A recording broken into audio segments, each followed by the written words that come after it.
right-footed work back inside the box and fired in. It's 2-1 with Ryan Porteous.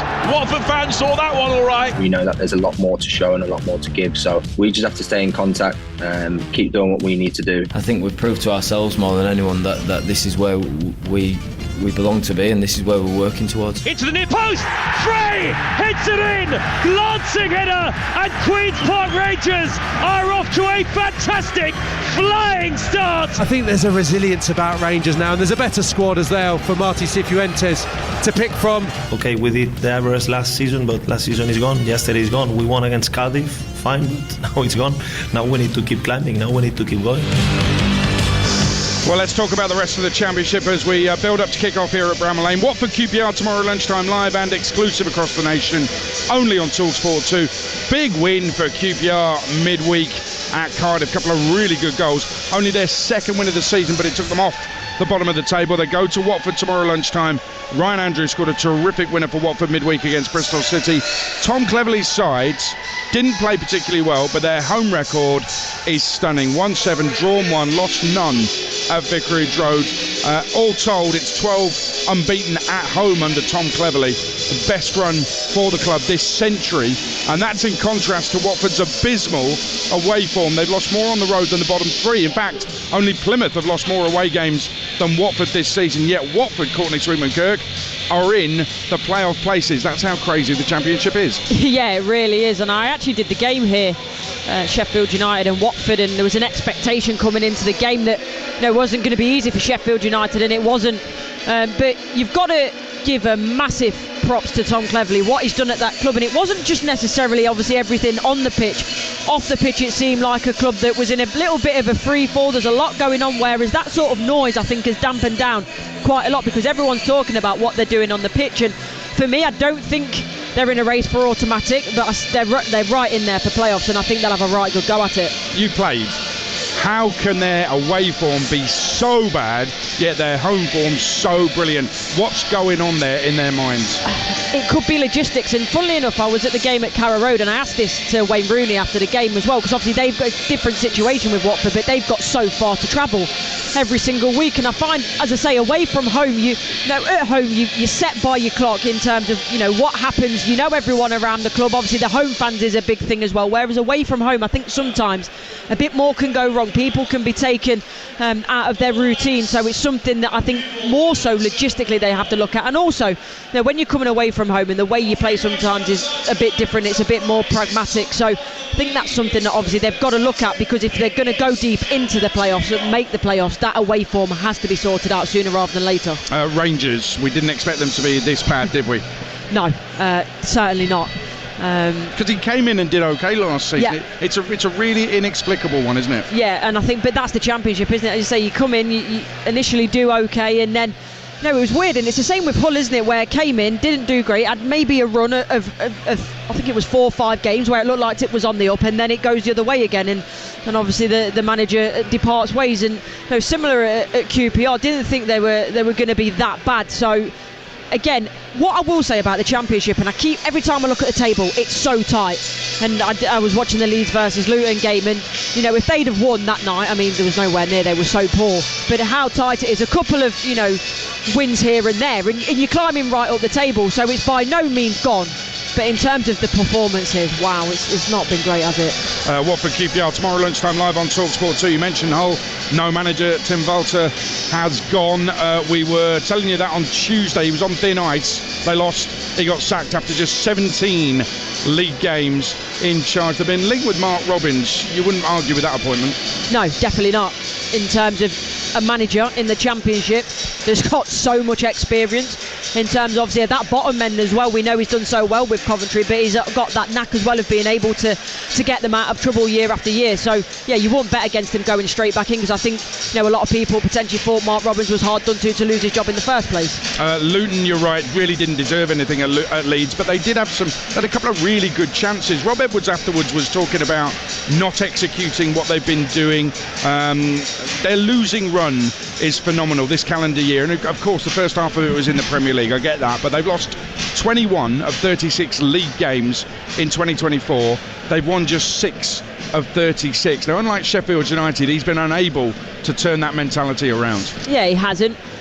What I will say is, yes, they had good chances. The one that Strout cleared off the line was incredible, but after that I don't think they had another shot on target until Leeds were 3-0 up. So the Reece Burke header he should have done. Oh yeah, he should have done better than that. That's either got to be on target or back across the goal, hasn't it? So yeah, at that point it changes the game to a degree, but for me it just seems like they've lost their way, Luton, and a lot of similar players that were there in the Premier League. But it's not just disappointing necessarily in the style of play, what you look at the manager. I think for me, for the players, the hunger of wanting to go out and, I could be wrong, but maybe the bright lights of the Premier League and then coming back down to the Championship and struggling. So it's hard. Rob Edwards has done a fantastic job at that club, and I don't ask for managers to be sacked, and I don't think he should be, but equally sometimes it's always the manager's head on the chopping block, and maybe it does need a new voice with inside. But yeah, it's a shame for Luton because it's something that they've overachieved for so long, and I wouldn't forego them regressing to the mean, but I think that's where they are now is lower than the mean. I think mid-table absolutely fine, and you understand that from where they've been, but where they are now, yes, they can get themselves out of it really quickly because of how tight it is, but the way they're playing, I don't see them getting themselves out of it quickly. It's really interesting what you say about Rob Edwards there, because he himself said it, didn't he? He talked about the players not executing what we've been telling them all week. That's the players not listening to the manager. That's not us guessing. That's him telling us that's what's happening. Yeah, and actually saying that is a big thing in itself. Normally, even if you think that as a manager, for as long as possible, I think you try and keep them comments under wraps. So the fact that he's come out and said it will just show you just how disappointed he is with his players in that moment. And of course it is, it's hard because that's what happens as a manager. You tell them to execute something, they don't. Who gets sacked? It's not the players, it's the manager. So he's got every right to feel disappointed and angry if they're not executing what he wants. If you're wondering why we haven't spoken about Coventry, half-time. I think we'll do a bit of that. We will not only hear from Frank Lampard, we will hear from the Coventry chairman, Doug King, who was on Talksport earlier today. So stand by, Sky Blues fans. Coventry focus comes at half-time of this game here at Bramall Lane. A couple more goals in the Women's Euros playoffs. Wales took the lead against Ireland. Crystal Palace's Lily Woodham scoring, but Olivia Clark has equalised for Ireland, who would be expected to go through that. Wales won, Ireland won in that playoff. I'll update you with those scores at half-time, and live to Christchurch for day 3 of the first test at 10 o'clock tonight. England 319 for 5 in reply to New Zealand's first innings total of 348 all out. Harry Brook 132 not out, and Skipper Stokes is with him on 37 not out as well. That's live and exclusive only here on Talksport 2 after 10 tonight. Brighton Southampton Premier League, that's just about to get underway on Talksport. It's Championship here, and the players are out on the pitch. One of these will go into the weekend top of the table. Sheffield United against Sunderland, live on Talksport 2 with your commentary team of former Liverpool striker Courtney Sweetman-Kirk alongside Adam Bridge. Thank you, Adrian. Good evening, everyone. 11 Championship wins already in the bag for Sheffield United following their mixed surrendering of their Premier League status. Chris Wilder said he needed to rebuild the team from scratch, and he wasn't wrong. There are just 3 survivors tonight from their doomed top-flight campaign, and amid continued delays to a takeover and investment, he's once again created an ethos, a style and a togetherness so often associated with him and the red and white side of Sheffield. Sunderland are the latest to try and breach Fortress Bramall Lane. They themselves are exceeding expectations following a calamitous end to last season. Their failure to turn a couple of the recent draws into wins is all that separates them from top spot in the Championship, something even the most ardent Black Cat supporters didn't expect. They are the 4th highest scorers in the league, but with 3 goalless draws in 5 games, you have to question their ability to overcome a United defence that last conceded here when nights were light and t-shirts and shorts were the order of the day. A combined 16-game unbeaten streak makes this one huge night of football for both. Will the Black Cats be on the prowl in Sheffield tonight, or will the Blades blunt them like they have the 7 teams who've come here before them? Whatever happens, it's one of the biggest games in the Championship so far this season, and it's live right now here on Talksport 2. Sheffield United make 2 changes changes tonight. Cooper is the goalkeeper. Gilchrist and Burrows come in at fullback alongside Suter and Robinson to complete the back four. Peck and Sousa in central midfield, with Raksaki, O'Hare and Harmer providing the support to Tyrese Campbell. Davis, McCallum, Shackleton, Davis, Norrington Davis, Marsh, Brooks, Sariki and one complete the bench for Sheffield United. As for Sunderland, they're unchanged from Tuesday night's goalless draw against West Bromwich Albion. Patterson continues in goal. O'Nien, Meppen, Ballard and Hume are the back four. Neal and Bellingham in central midfield, with Roberts, Rigg and Watson supporting Isidore, who's up front. The bench is unchanged too, with Moore, Mayenda, Rusin, Ayochichi, Connolly, Alexic, Helder, Johnson and Alessi making up the substitutes for Regis Lebrie's side. As ever, a wonderful atmosphere inside Bramall Lane, and someone who knows all about that is alongside me, the former Sheffield United striker Courtney Sweetman-Kirk. And when the lights are on in Sheffield, there's nothing quite like it.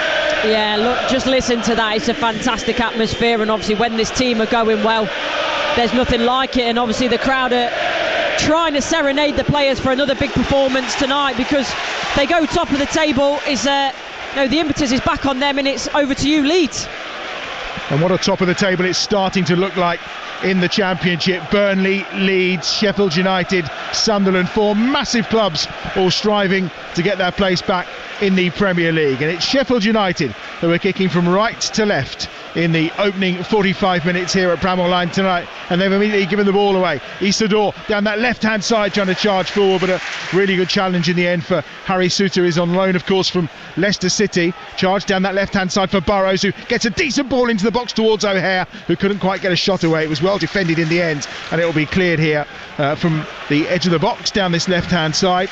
And the ball in from the left hand side of course was delivered for Sunderland on that occasion by Trey Hume. It wasn't a bad ball as well, and it's Hare who tried to get the clearance away. Now a chance on that right hand side for Sheffield United to come forward here, with on the far side Alfie Gilchrist on loan of course from Chelsea. Back to the very impressive Michael Cooper. What a goalkeeper he's been so far this season. Yeah, he's been absolutely brilliant, and for years and years Wes Fodringham has been that player in goal and acquitted himself extremely well. So I think it was always going to be a tough one changing that over, not just in terms of a player but emotionally as well. But my word, Cooper's come in, has been absolutely excellent, and one of the main reasons why, obviously along with the defence, that Sheffield United defensive record is as good as it is.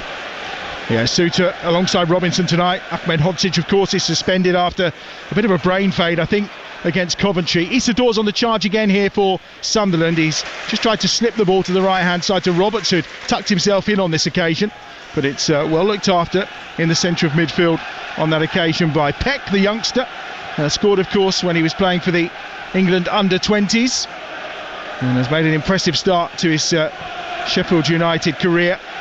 You mentioned Suter as well, and as you say, on loan from Leicester, and you're thinking with some of the injuries they've had at the back and not looking too convincing at the back at times, whether they regret sending him out on loan, to be honest, because he's been brilliant for Sheffield United. Burrows gets it back towards Robinson, who captains the side tonight. Chris Wilder is in his technical area, all suited and booted tonight. Regis Lebrie's as ever, track suited just down below us as he watches on, and early touches for Harrison Burrows. Used to see him in a Peterborough shirt of course, but here he is in the red and white stripes, and here's Callum O'Hare. O'Hare to the right hand side, Raksaki with possession 25 yards out from goal, far touchline, just gives it back once more to Gilchrist. Gilchrist goes infield to Peck, and Sheffield United just keeping the ball and showing some patience, which Chris Wilder has talked about in his programme notes tonight. They work it out to this left hand side to Burrows. Burrows will come short again, where Harmer is there to pick up possession. A couple of assists for him in midweek in that 3-0 victory against Oxford. O'Hare back to Robinson, and again very patient on the ball. And Wilder has asked for the supporters tonight to show patience, because there will be different ways they have to play at times at home. Yeah, and you see now Sunderland in their defensive shape. It's not even a mid-block, they've gone right into a low block in a 4-4-2, so they're going to have to be really patient, Sheffield United, and move the ball quickly to try and open up gaps. And they're trying it down that right hand side again with Gilchrist, who's gone into an advanced position on that far touchline. Chance to cross, no, waits by the byline and wins a corner, the first of the game for Sheffield United. 3.5 minutes in here on Talksport 2, goalless, but an early opportunity from a set piece. Yeah, and obviously they're missing Ahmed Hodzic, that's normally so good in the air, but you mentioned the stature of Suter, so he's always a threat in the way that Robinson will throw himself at absolutely anything. It's always a big opportunity from a set piece for Blades. It's taken short this time, and it's O'Hare inside the penalty area. It's worked out to the edge of the box, and the left-footed shot from Harmer flies high and wide. He's had the most shots of anyone in the Championship this season. He blasted over the bar. Yeah, and normally they're not as bad as that one. He'll be disappointed, but I think Harmer is a fantastic talent, and linking back up with O'Hare as well. I think that's been wonderful to watch, and you see they've got such a fantastic relationship on the pitch, and I used to love that when you play with someone where you don't have to think about it, and you can see that those two have got that. Sunderland on that far side, first chance to try and keep hold of some possession here with Watson, who looks to cut infield, which he does towards Bellingham, and it's clipped forward that time by Rigg, but Isidore is very isolated at this moment in time. He was the only player in the Sheffield United half, and he was barely going over the halfway line at the time, and it's picked up again by Sheffield United, who are seeing so much of the ball early on in this game. What's worrying, I think, for every other team is that Chris Wilder's talked about home being really important. He thinks they can only get better. Well, they haven't conceded since August. Well, exactly. I think, as I mentioned earlier, defensively, I think that's what winning championships are built on. There are some times, especially at home, where I think they maybe focus more at times on the defensive side, and I think he might be right in a way, Chris Wilder, where attacking at times there is more to come from them, so it's a scary prospect for anyone coming to Bramall Lane. Just over 10.5 hours of football they've played here without conceding a goal, and Sunderland yet to threaten really. 5.5 minutes played, 0-0 on Talksport 2. Picked up in the middle of the park that time by Neil, who comes forward down this right hand side. On the attack that time was Luke O'Nien, but again Trey Hume has come out to the right hand side tonight, which is a bit of a switch from what we saw on Tuesday night for Sunderland. They have shuffled things around a little bit at the back at times. The charge on here down this near touchline towards the byline. It's driven forward by Burrows after really good work first time round by Tyrese Campbell, and it's going to be out of play on this near side for a throw. That's a confident player in Tyrese Campbell. It doesn't come off, but when a player does that, puts the ball one side and tries to run the other, you know that they are absolutely full of confidence doing that. Scored in his last 3 games. The last Sheffield United player to manage it in 4 was David McGoldrick, who's celebrating his birthday today as well. 37 years of age and still going strong. Happy birthday, Didsy. Go down this near touchline, and he's going to bounce by Robinson, and it bounces out of play and back to Cooper away to our right hand side. Had a terrific season, of course, with Plymouth last time round, Michael Cooper, and there was a bit of a standoff in the summer because he wanted to leave, and he's lifted the ball forward here down this left hand side for Harrison Burrows. There was on the charge after it, just too much on it in the end, and maybe just a sign there that the different ways that Chris Wilder is saying they need to play, going a little more direct that time. Yeah, and it's horses for courses, but that's what it's got to be, adaptable in the game, because they've kept possession at times. They've drawn Sunderland out of that low block, and that's when that moment then is on to try and get behind them, when they've created a little space in behind that Sunderland black line. Gavin Ward is the man in charge tonight. 12th Championship game of the season for him. And we've been going just over 7 minutes here. Sheffield United 0, Sunderland 0 on Talksport 2. I say, a slight shuffle at the back with Trey Hume now playing on this right hand side for Sunderland.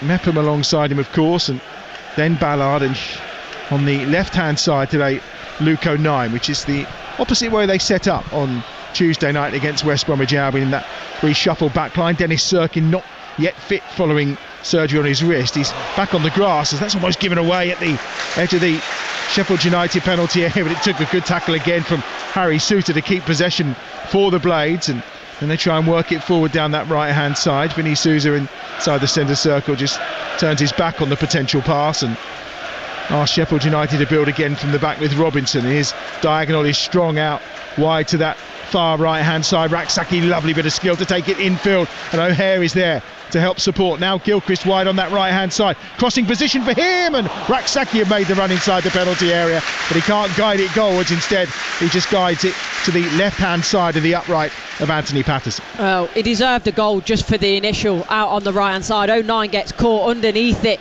does so well Raksaki to bring it down. He makes the run inside as well. Doesn't get the first one for the 1-2, but what I love about that is he keeps his run going. And it would have been a difficult finish from there, but that's why I love watching him, because he's so electric. It's very exciting. And of course, he scored in midweek as well. That's a lovely ball slipped into the box. Isidore just tries to get onto the end of it. It was a delightful ball played in wide on this right-hand side by Hume. And Isidore wasn't far away from getting on the end of that. Slight warning there for Sheffield United. Yeah, and I tell you what, it's a brilliant ball in terms of just get it out your feet and try and roll it in behind the back four. And as you say, Isidore wasn't far away, but I think in terms of that defending, just leaning on him a little bit just to put him off balance worked. Cooper away to our right-hand side for Sheffield United. It may have been Roberts with that pass. It's the first time he's been out in this wide position. Here's Harmer, who's done well, then slips that into Campbell at the edge of the penalty area. And again, another incredibly good challenge at the edge of the penalty area. Sporting the moustache tonight as well. Here's Trey Hugh. Really good tackle. Yeah, it had to be, because if not, Campbell is in one-on-one with the goalkeeper. Impressive. I'm assuming that moustache is for November. There's a fair few of them doing the rounds for sure. Here's Robinson from this left-hand side. He's level with the edge of the penalty area as he launches that long throw of his into the box. It's cleared away, but only as far as Gilchrist, who wins the header out wide to this left-hand side. Robinson's there again, helps on his way that time to Sousa, and there's a very obvious handball from Sousa, who's insisting it was his chest. But Gavin Ward's alert to that, and 10 minutes played here. It'll be a free kick for Sunderland, and it's 0-0 on Talksport 2. Yeah, it bounces up. It's one of those, we are giggling because it's that comical. I love the fact that he tries to carry on and plead his innocence, but the referee gets that one right. The 25-year-old Brazilian Vini Sousa, signed of course back in August 2023 from Flamengo. As he said, he was a player that, well, he did very well to cling on to. A few weren't too happy with some of his Premier League performances, but he's certainly shone in the Championship so far this season. Here's Trey Hume out wide to Roberts on this near touch line. Only a penalty goal for him this season. He's been fairly quiet. I think he's missing his mate Jack Clark, of course, who departed for Ipswich, because on the two flanks they were quite devastating at times early part of the season for Sunderland. Watson on that far side trying to find his way towards the edge of the penalty area, but they do well to keep possession here with Hume again. His ball forward, tried to pick out the advancing Chris Rigg at the edge of the area, but it's back with Dan Neil. It's only half cleared for Sheffield United, who give possession away again. Roberts on this near touchline, the former Man City man. Again, he'll be looking to come in field all the time, and Sheffield United aware of that. Harmer closes him down and pushes him infield but away from goal. And it's back with Roberts, who's seeing an awful lot of the ball at this moment in time. Hume, and they're not advancing very far. Suddenly midway inside the Sheffield United half. That's a bit more direct to Dan Neil, who tries the shot, which is comfortably blocked that time inside the penalty area by Suter. And now a break on maybe for O'Hare, who is almost like a bunny that's running on batteries, isn't he? Just does not stop all the time. He looks incredibly busy.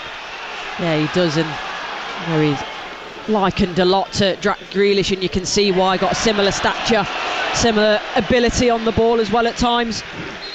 There's a foul there and a free kick for Sunderland, and it's midway inside the Sheffield United half, so an opportunity maybe here from a set piece for Sunderland to cause problems. And I mean, when you've had 3 0-0s in the last 5 games, and you know you are missing so many of your attacking options, does it start to just play with you a little bit in the mind? Yeah, I think it does, but you've got to find the positives in that, in terms of you've not lost games, and I think that's important. You know, you can go into your analysis meeting saying we've got that unbeaten run, and that's something they need to hold on to. Watson and Roberts are over this. The right foot of Watson potentially, or the left foot of Roberts. So Roberts has decided to make the run, so Watson's playing that one in low, and it evades everyone, and Cooper can gather it in the 6-yard area. Well, it's a clever ball to play in the end, I think, and it was O'Neill who wasn't too far away from getting on the end of it. Yeah, it was an unbelievable ball, and I don't know what goes on there. I think it's because it's congested in the 6-yard box. It just comes at him, it bounces up, and it almost bounced off the top of his shoulder. If he goes for a diving header there, O'Neill, I think it's in the back of the net, but I just don't think he was expecting the ball. Scored goals against Cardiff and Sheffield Wednesday in the early days of the season, did Luke O'Neill, from set pieces, funnily enough, and he almost added a third there. Just took him a little bit by surprise, but clearly something they'd worked on the training ground. Oh, that's a poor ball given away to Watson. Here's Watson, he's over halfway. Ball at feet on the charge here, Watson. 4 around him. He's still going, the youngster, towards the edge of the penalty area. And in the end, the ball runs out of play and it'll be a corner on the far side. It looked like he'd actually tripped Vinny Sousa then as Watson went down at the edge of the penalty area, but the referee deciding it's a corner for Sunderland. Yeah, and it's surprising, that one. Definitely at first, it looked to me like he had been tripped over, Sousa, and it's a strange decision. Sousa holding his right hamstring at the moment, looking a little uncomfortable. As we mentioned, he and Peck, the 2 central midfielders, with Arblaster's injury and him being out for the rest of the season. But good run there for Watson. It's going to be a corner on that far side, which Roberts is going to swing over with the left boot. The danger cleared away by Sousa. It's out as far as Watson at the edge of the penalty area. Hard fought, trying to win the ball that time was O'Hare, but it's back with Watson again. He's got Peck trying to stop him, gets it onto his right foot, tries to bend one, but it is Peck that comes across and delivers the block. Raksaki then loses possession 10 yards inside his own half, and Sunderland have it back again, and they're having their best spell of the game, Courtney. Yeah, they are. They're just starting to come back into it. You see they're a bit more confident, they're more aggressive in the press, winning the ball back as well in higher areas. Ball across the back this time, and forward it goes from Ballard. It's been in good form for Northern Ireland, certainly goal scoring wise as Ballard in recent times in his internationals. 3 goals in his last 6 internationals for Northern Ireland. Could do with a goal or 2 for Sunderland to help him out at the moment, that's for sure. Here's Watson again on that far side, just slips the ball inside. It's cut back towards the penalty spot where Rigg was waiting, and they'll play it out from the back rather than get it clear, and it'll give an opportunity here once more for Hume just to cushion the ball down towards the edge of the box to try and find Roberts, and there's a foul in the end, and the free kick is given for the challenge, that time on Harrison Burrows, midway inside the Sheffield United half. That's really positive by Sunderland, though, the fact that they're aggressive, they're in the faces of Sheffield United. When they're winning it back, they're a bit more composed, they're keeping the ball for longer periods of time, and yes, there's a couple of times where Sheffield United have given it away, but that's because of the intent of Sunderland to try and win the ball back, and they're panicking them in that final third. Haven't tasted victory since the 26th of October against Oxford, but they are unbeaten in those last 10 games. Just the last 5 of them have all been stalemates. Are you surprised actually at how Sunderland are being quite so aggressive? Do you think they would be a little bit more passive and sit in a little more? I did initially, and that's what actually initially they did do, but I think they realised if they were going to do that, it's going to be a long night. So there's got to be that balance between, you don't want to go right into a low block and really invite the pressure. Equally, you don't want to go too high, too aggressive and be open too quickly. So I just think they're feeling their way into the game. And yeah, in terms of, we know they've got a young squad, but it shows their experience and how they're learning as they go along to try and change that as the game is going on. Left footed ball clipped forward by Robinson down this near side. He finds Burrows in an advanced position, level with a penalty spot. Burrows just teasing and then goes back to Harmer. Harmer on his right foot, thinks about a shot. Does he? 25 yards out, he does. Takes a deflection and a wicked one, and it goes behind for another corner.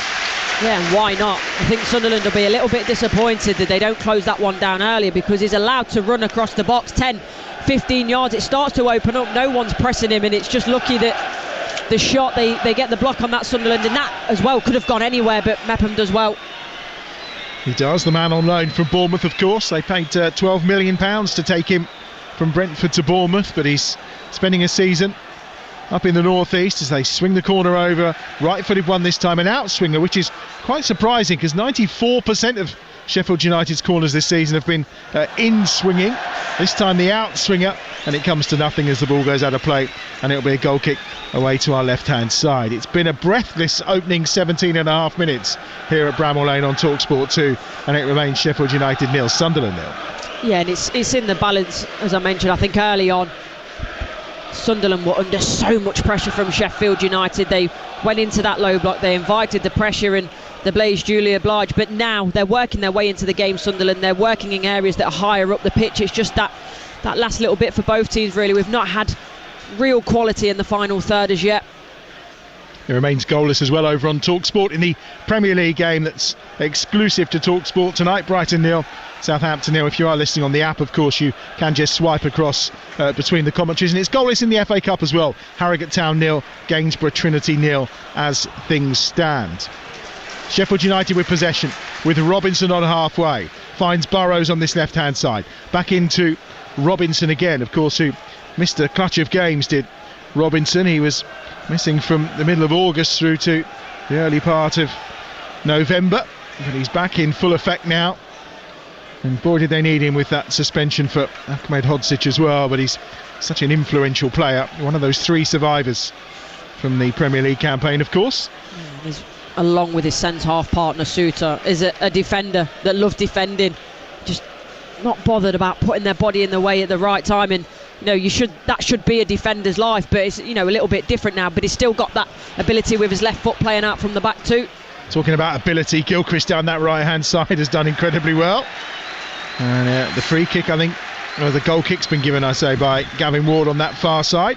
Gilchrist on loan from Chelsea.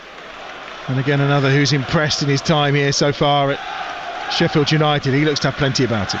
Yeah, he really does, but coming up against 09 there, who's really experienced, going toe-to-toe, not an inch given, and 09 wins that one, but it's going to be one to watch, that battle.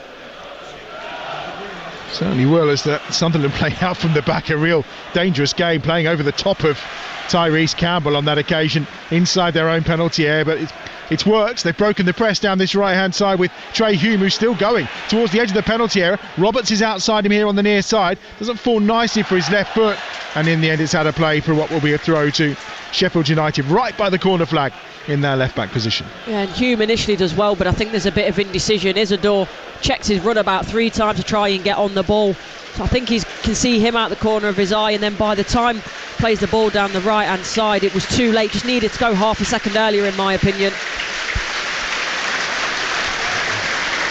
Applause around the stadium for Brian Wise as we tick through into the 21st minute of the game. Bramall Lane with a few empty seats tonight. Some in the, I would say there's some in the away end, but actually they look like they're well packed out, these Sunderland supporters who've made the journey. It's only about 125 miles south to Bramall Lane. So on this near side for Sheffield United. It remains 0-0. And Chris Wilder getting on the action as he gives his instructions to Harrison Burrows, who'll take the throw on this near side for Sheffield United. All the way back to Cooper, away to our right-hand side, and Cooper will take a touch and then clear, but only as far as, again, Hume, and then into the feet of Roberts. Roberts tries to come forward again. It was a good interception that time by Vinny Sousa, and he's done it a second time too. And Harmer has it deep inside his own half, and that's a dreadful pass with the outside of his right, but he tried it, raking one out to the far touchline, but he's put it straight into touch. Yeah, and you know what? I think this is down to Sunderland as well in terms of their harrying Sheffield United. They're making them panic. So in terms of that quality on the ball for Sheffield United, it has lessened, and you've got to give credit to Sunderland for that.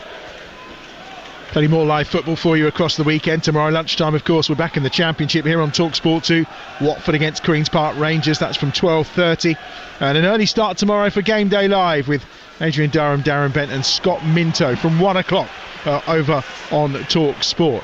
Lovely run inside the penalty area for Roberts, who was still going, and Sousa has just used his experience then to get his body and his shoulder in the way to do enough just to block the run of Roberts. It's absolutely brilliant, because you go too far with that, you give a penalty away. Not enough, and he wriggles through, so that is wonderful defending by Vinny Sousa.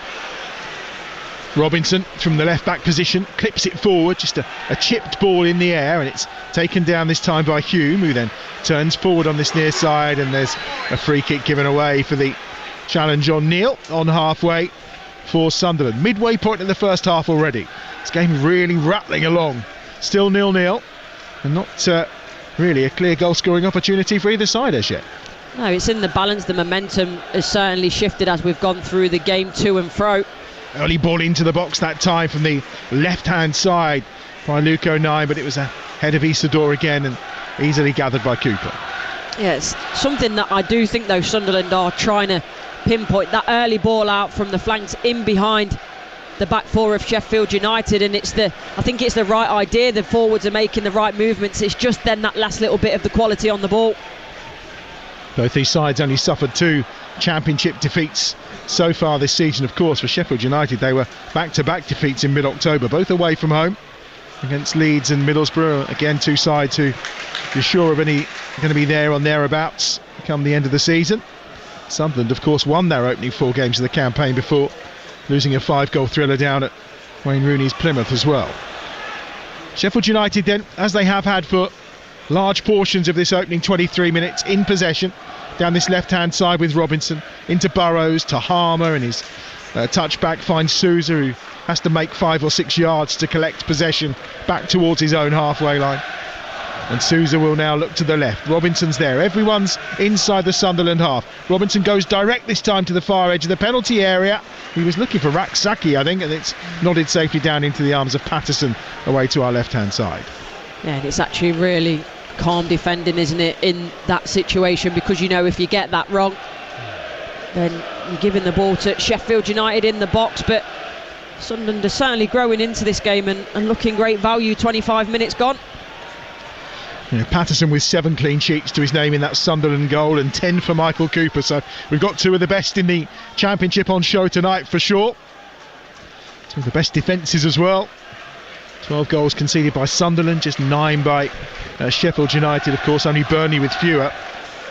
And actually they have the best home defence here with Burnley, don't they, as well? Just 2 conceded at home for both those sides. And I think when you look at all the metrics in terms of shots on target, passing accuracy, they're all so close between these 2 clubs. I think the only big one that's for Sheffield United's favour, they've only dropped 4 points from winning positions, and Sunderland have dropped 9, so that's how close it is between these sides. You know, we're talking about 3 points, and all the metrics are so close. And you know, Sunderland, such a young team, they've got to give credit to themselves for that.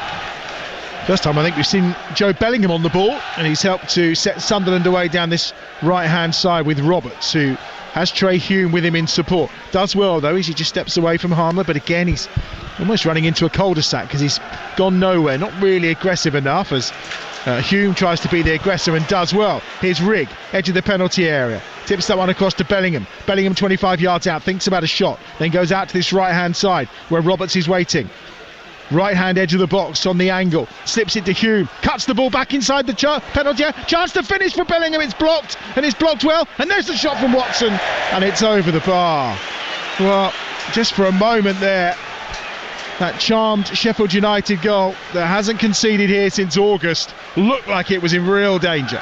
Yeah, it's the first big chance, isn't it? And Roberts does well, he bides his time, and he knows he's got Hume bombing on the overlap on the right hand side. Isidore can't get anything to it, and Joe Bellingham initially really has to stretch to get on the ball, manages to get the shot off, and it's for me the best chance of the game so far, and it falls to Sunderland, and it's a great block, isn't it? I think it's Gilchrist. It is. Gilchrist does it in the end, and Sheffield United almost caught their Courtney playing out from inside their own penalty area again. The press was good from Sunderland. It looked like a foul on halfway there on Tyrese Campbell, but Gavin Ward again waves it away, and Sunderland can gather possession. I think as a striker you would have thought that was a bit he was almost getting hauled over to the ground. Yeah, wanted a piggyback by the look of it.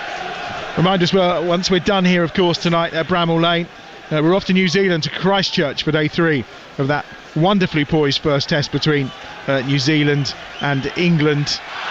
England looking to try and get themselves in front of New Zealand and build a sizable lead, you would feel, but we'll have coverage of that exclusive to Talksport 2 once we're done here at Bramall Lane tonight. Here's Roberts onto his left foot, tries to hit one, he hits it low, and it's blocked by Robinson up in the air, and Hume again on this near side will battle for it. The ball's still in play, no one's going after it, and the assistant signals it will be a goal kick away to our right hand side for Sheffield United. A bit of a strange one that. I think if Hume chases that, he probably gets on it, because Harmer was actually looking away from the ball, and it just completely died, the pace on it.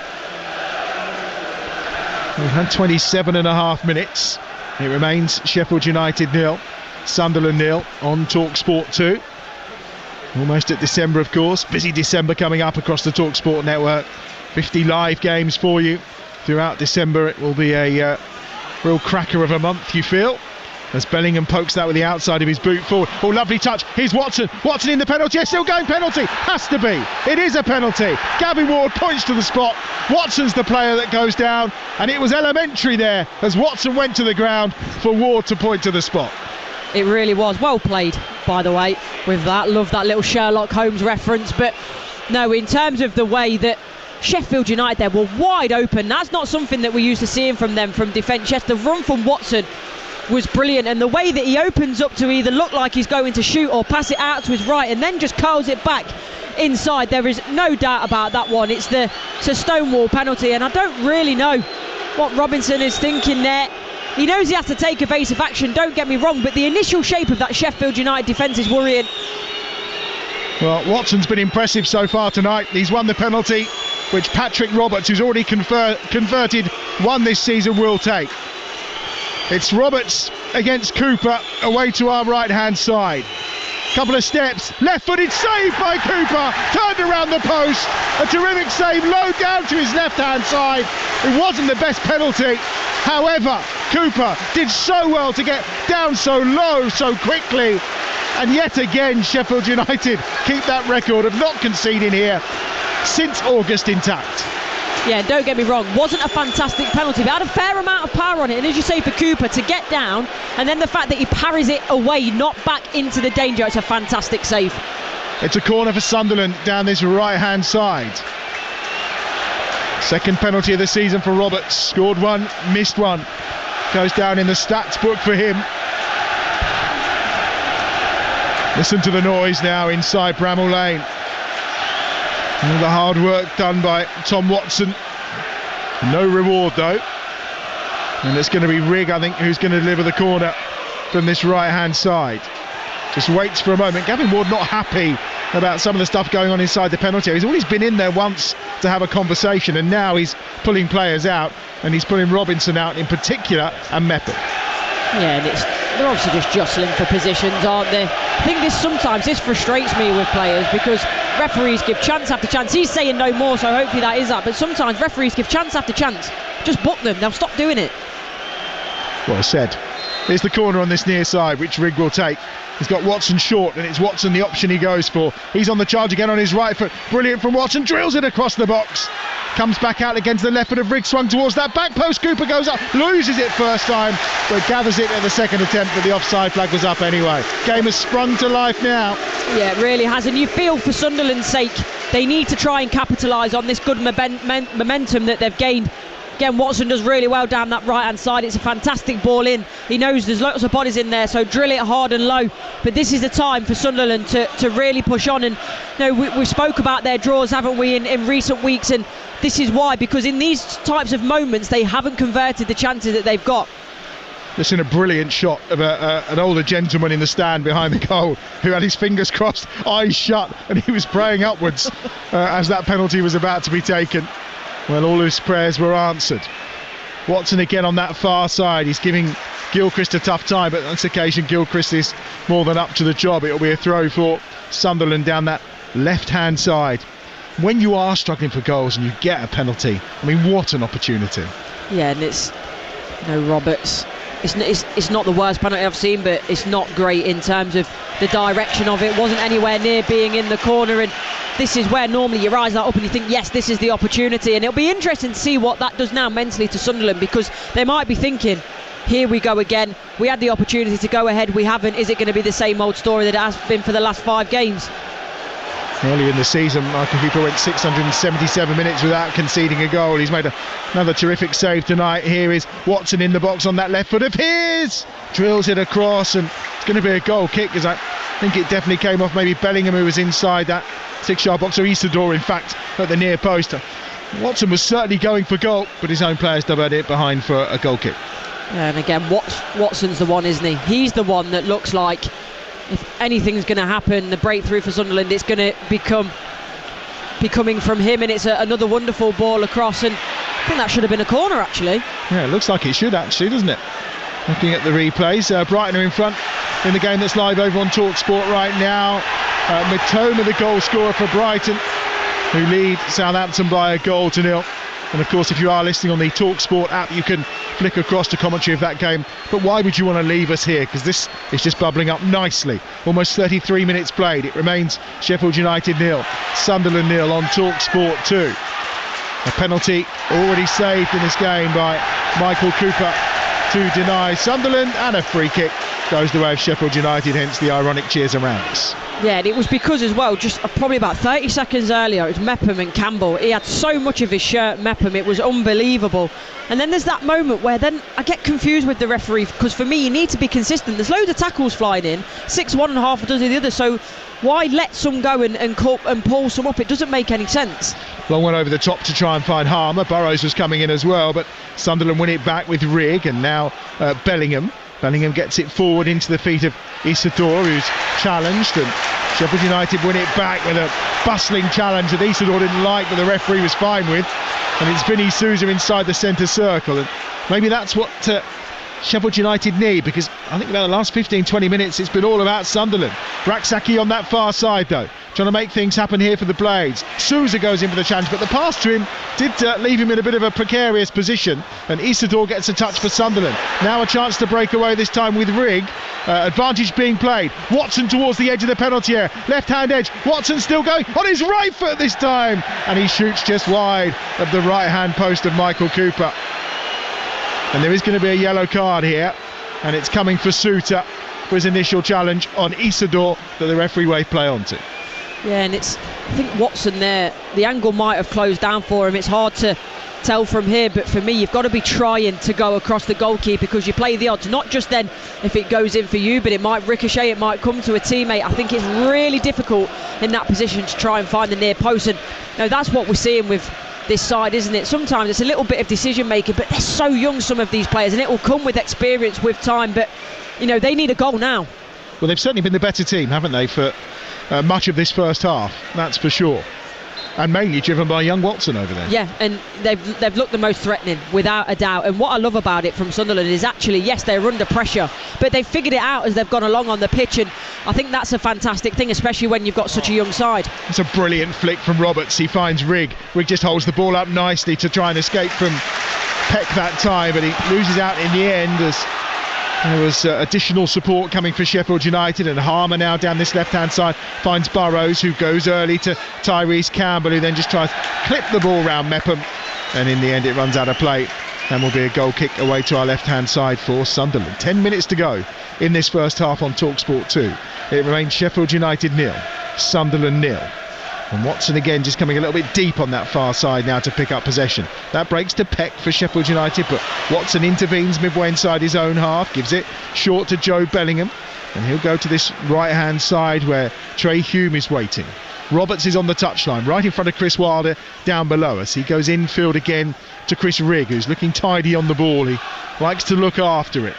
Dan Neil will go short again to Hume, and Roberts on this near touchline is the best option for Sunderland. Infield they go again. Now Rigg down this right hand side, level with the edge of the box, plays the ball in early. It's only half cleared, comes to Bellingham at the edge of the box, who was being challenged by Raksaki, and I think he did enough then to put Bellingham off. And Sheffield United get it clear with Raksaki again up to Campbell inside the centre circle, who holds the ball up well and is fouled in the process by Mepham, and Sheffield United get the free kick.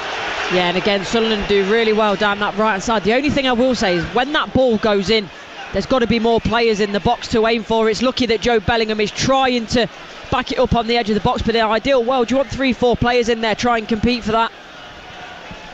Just over 8 minutes remaining in this first half. Sheffield United 0, Sunderland 0.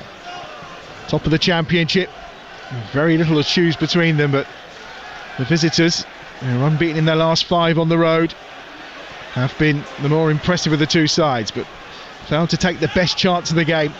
The penalty for Patrick Roberts, which was saved by Michael Cooper. Wide on this left-hand touchline is Harrison Burrows. 25 yards out from goal. He goes back inside. Peck is there. Peck towards the edge of the box. Lovely flick from O'Hare. Looking to find Campbell, but again it's well defended that time by Ballard. And Watson's fouled by Vinny Souza. And it will be a free kick for Sunderland, 10 yards short of halfway. We have live Premier League football for you tomorrow afternoon at 3 o'clock here on Talksport 2. Nottingham Forest against Ipswich. That's going to be live for you from the City Ground. And on Sunday as well, we've got more Championship and FA Cup action for you. Kettering against Doncaster is live from 12 o'clock in the second round of the FA Cup. And then Derby against Sheffield Wednesday from 3 o'clock in the afternoon with Courtney Sweetman-Kirk alongside Ian Danter. You're very busy this weekend. It's the best time of the year, isn't it? Football on every day. What more could you want? When are you going to squeeze in your Christmas shopping, Courtney? That's the question. Yeah, I think that's what there's some certain online retailers for.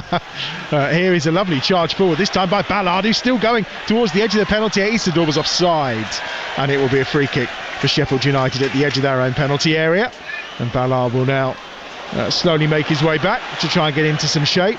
Bit of frustration from the home supporters, because playing out from the back has not been too successful at times so far tonight for Sheffield United. No, they haven't. In that moment there, they win the free kick, and I understand the urgency of wanting to get on the ball, wanting to play forward quickly, but when you're under pressure like that, sometimes you just need to calm it down a little bit, because you see them, because they're urgent, because they're being harried, they give it away far too cheaply. Chris Wilder will probably be very eager to get his troops in at half-time, just to see if he can make a few adjustments, because they've certainly been on the thick end of it here from Sunderland. But to their credit, it still remains Sheffield United 0, Sunderland 0. On that far side, forward it goes again, this time from Ballard. Oh, it's given away to Harmer. Harmer through towards the edge of the box. Campbell's there. Sliding challenge. Referee whistles and gives. He's a free kick or penalty. It's a free kick right at the edge of the box. He was asking for some help from his assistant on the far side, and he's decided it's a free kick. And Robinson, Harmer and all are around the referee, surrounding him right now, and he's, I think, going to start reaching for some cards here. He's given the free kick inside the D, literally half a yard outside the penalty area, but he is edging over towards his assistant on that far side. Oh, it's a red card. He's given the red card, and it's a sending off, and there's no repenting from Gavin Ward, who insists that was a last gasp challenge and the denying of a goal scoring opportunity, and it's Mepham that will have to go. Well, there's a lot going on here. What I will say first of all is Raksaki will be the most relieved man in the stadium, because his shot when he still thought the play was going on was absolutely woeful. That's the only thing I can say for it. It was awful. But then, in terms of that, it is a last-ditch challenge, and this is what I was saying about Sunderland. When you're on top, when you've got opportunities, you've got to score, because you know it can change so quickly. Now, this is interesting, because I think it's a poor challenge. Do I think it's endangering an opponent in terms of a red card? No, I don't think it's overly high, and I don't think he's last man. I still think there's enough time for the covering defender to come across. But it's close, and that's what the decisions referee, in terms of what he's got to do, you know, in quite a quick period of time. But I still think there's enough time for the defender to come across. I think a red card might be a little bit harsh there. Well, Ballard was to the right, Hume was to the left. I think Ballard was probably the closer of the two, but Gavin Ward sends off Chris Mepham. He was sent off for Wales against Poland. He got a red card earlier on this year, and he's gone again this time. We have 3 red and white striped shirts all over the ball, and he's literally half a yard outside the penalty area in the D. There's 5 in the wall for Sunderland, and they're almost on the 6-yard line. Who's going to hit this? Surely Harmer's going to be the favourite. Pecky's there as well, but it is Harmer who drills it straight into the wall. The rebound comes back to him. O'Hare on the right hand side can't keep it in. It's put out of play, and that will be a goal kick. However, Sunderland may have snuffed out the danger. They'll play the rest of this game with 10 men. Yeah, that's the old adage with that one. It was too close. There's so many bodies in front. You can't get it up and over. So Harmer did the right thing in just terms of trying to put his foot through it. But I still stand by that in terms of the referee. I don't think it was the right decision. The challenge wasn't high. It wasn't endangering an opponent. So it must be the fact that he thought it was last man. But I still think there's enough time and covering defenders are close enough for that not to be a red card. Gavin Ward just in conversation with Chris Rigg. I'm not sure if Chris Rigg has suffered a bit of a problem. He was just speaking to Gavin Ward. He was checking if he was okay. So they are down to 10, and the conversation is, well, what are we doing here? And it looks like Dan Neil for the moment has dropped in at centre half. Vinny Souza is off the field at the moment, just following an injury, of course, from having won that penalty. Campbell's away here. Well, from the penalty, he must have got injured in the aftermath, Vinny Souza, because he's now been allowed back on the field of play. Campbell was chasing after it, but the offside flag was comfortably up. So a chaotic couple of minutes here, and I wonder what Sunderland are planning to do. They do, of course, have Elise on the bench as a potential option for a change should they want to make it, but for now it'll be Dan Neil that drops it. I'll be ever so frustrated, Sunderland, because they're in total control really of that second period of the first half, and if they'd have scored, whether it be the penalty, whether it be one of the chances from Watson, this is a completely different game. But the story of the last few games for Sunderland is they've not taken their opportunities when they needed to, and it's come back to haunt them. Watson doing well again on that far side. They're down to 10 men, but they're in possession. It's Dan Neil just tries to slip it to Watson on that far side. Gilchrist is with him all the way there, and Watson goes down, and then he slides in on a challenge against Gilchrist, and the ball goes out of play on that far side. I think both probably will want to get to half-time now. Sheffield United will feel that things may open up for them, but certainly for Regis Labrie, he's going to have a little rethink about his Sunderland side for that second 45 minutes. Here comes Burrows as they try to take advantage of Sunderland being down to 10 men here. 0-0 it remains. Harmer gives it infield to Souza. Souza looking to come forward down this left-hand side. Burrows has made a decent run. Tries to get to the byline, and there's a crunching challenge from Trey Hume. He slides in to win that ball. I think Harrison Burrows knew it was coming, so steered clear because he gets the throw for his side anyway. Robinson on this left-hand side. Here's Souza. You'd think with the way they like to keep the ball, Sheffield United, this could really suit them playing against 10 men. Yeah, especially because physically, mentally, emotionally, that's going to wear Sunderland down, and you won't bet against then Blades being able to create an opportunity that they can score from. And maybe they'll do it here. Campbell finds Raksaki on the right-hand edge of the penalty area, far side. Here's Harmer, ball across, nearly comes to O'Hare, couldn't quite apply the finish. Half cleared for Sunderland, and then poked away properly this time by Rigg up towards halfway. I think that's probably the Blades' best opportunity. A few yards out, wonderful ball across, and just O'Hare that can't quite get the toe to it. Here's Souza looking for the run to be made on that far side by Harmer, who's gone out to that right-hand touchline now. O'Hare coming out to this left-hand side. Harmer slips that one in. Raksaki's there, looks to pull it back to the penalty spot, and in the end Harmer's chasing after his own ball as it was half cleared, and now Burrows slips the ball through the legs towards O'Hare, and that'll be a free kick for Sunderland with a foul this time on Ballard inside the penalty area. 3 minutes added on at the end of this first half here on Talksport 2, where it remains 0-0. Well, for Sunderland it's just about getting in at half-time, isn't it, with the same scoreline, because this has given Sheffield United now the hope, the impetus to go forward. And for this last couple of minutes, it's only been a short period of time since Mepham have been sent off, but they've probably put more balls in the box and been more attacking minded in these last couple of minutes than they have for most of the game, to be honest. Mepham departing under the denying of a goal scoring opportunity law. Nothing coming from the resultant free kick for Sheffield United, but we've already seen a penalty saved in this game as well. Here's Campbell now down that right hand side. Campbell's got support, Raksaki's gone central. Here comes Souza to offer himself up, but he tries to go infield, and Isidore will pick it up at the edge of the centre circle. He spins away, and that's going to be potentially a yellow card. Is it for Suter? And he's off. That'll be his second yellow, and it's a red card for Harry Suter, and Sheffield United are down to 10 men as well in stoppage time at the end of the first half. Utter stupidity from Harry Suter. He's already been booked, and he pulls at Isidore's shirt. Isidore was inside his own half. It was unnecessary. He's got a second yellow, and it's 10 against 10 at Bramall Lane. You're right, stupidity. He doesn't need to do it, and someone who we've waxed lyrical about Suter, saying how good he's been at the back for Sheffield United, the experience he's got. He's played some of the highest levels. He doesn't need to do that there. And look, I know Isidore earlier on in the season scored that wonderful goal, hasn't he, from the counter-attack where he goes from box to box, but there is no need to do it. There's so many covering defenders. I don't know what going through Suter's mind in that moment.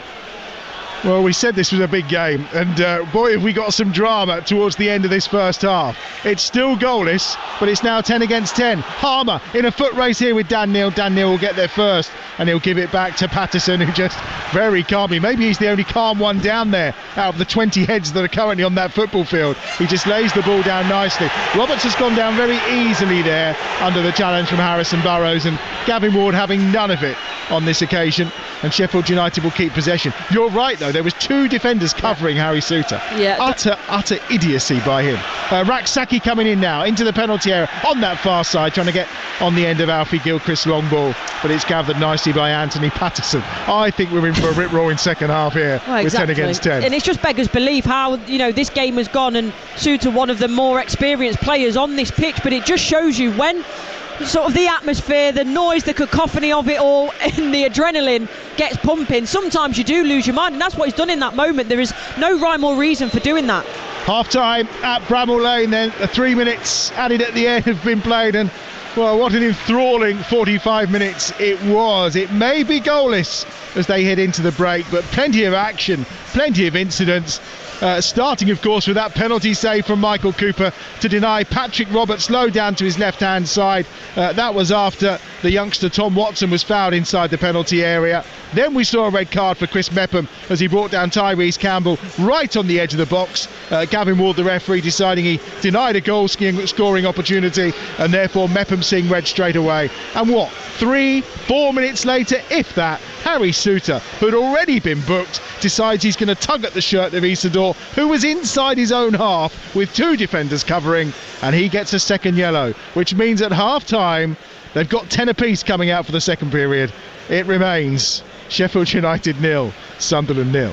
Courtney Sweetman-Kirk, what exactly is Chris Wilder going to be saying to Harry Souttar, either right now or a little bit later? Might give him a bit of breathing space, but if he was speaking to him right now, he'll be absolutely fuming with him, won't he? Yeah, I hope for Souttar's sake that he's giving him a bit of breathing space, and he's going to be focused on the game and setting up now for that second half. But yeah, as I mentioned, I've just said it a couple of minutes ago, one of the more experienced players on the pitch. There's 2, maybe 3 covering defenders around. It's on the halfway line. He doesn't have to take evasive action. Yes, I mentioned, look, Isidore scored that wonderful goal, didn't he, earlier on in the season, but he's not going to do that in that moment in time, or at least you've got to take the chance in that moment that he's not going to do that. Be clever, don't pull his shirt, try and get across him, trust that your defenders that are with you and your goalkeeper can deal with it, and then if it gets further down the line and someone has to, say, on the edge of the box, take evasive action and bring him down, then so be it. But when you're the one on the yellow card, you have to try and in that moment, and it's split seconds,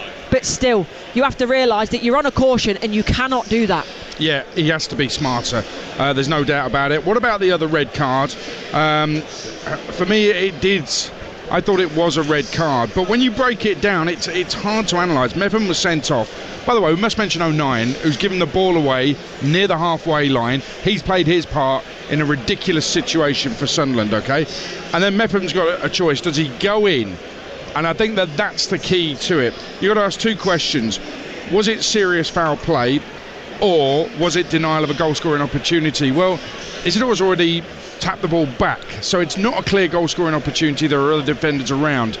I think that he's lunged in. The referee sees him as a little bit out of control and interprets it as serious foul play. We'll have to find out exactly why he's been sent off, but that's the only reason I could see. And I can understand. You could interpret it another way, I get that, but I can see why the referee has shown a red card there. Well, I think yet again it's decisions to make, and that's probably not on Mepham. It's in terms of the situations, what's happened in that situation is very different, and he feels like he has to make evasive action, and I understand that. You're on the edge of the box. For me, in terms of when you see the contact, his studs aren't up, it's not high, so for me it's not it's a harsh decision, isn't it? I think it's a harsh decision. Now there is more conjecture around, is it the denial of a goal scoring opportunity? Can the defenders get across quick enough? For me personally, I think they can. I think there's still a lot to do on the edge of the box with a goalkeeper and a couple of defenders that could potentially get across, but that again lies on the fact that when 09 gives it away in that moment in time, you're stitching your defender up. It's as simple as that. So it's a harsh one,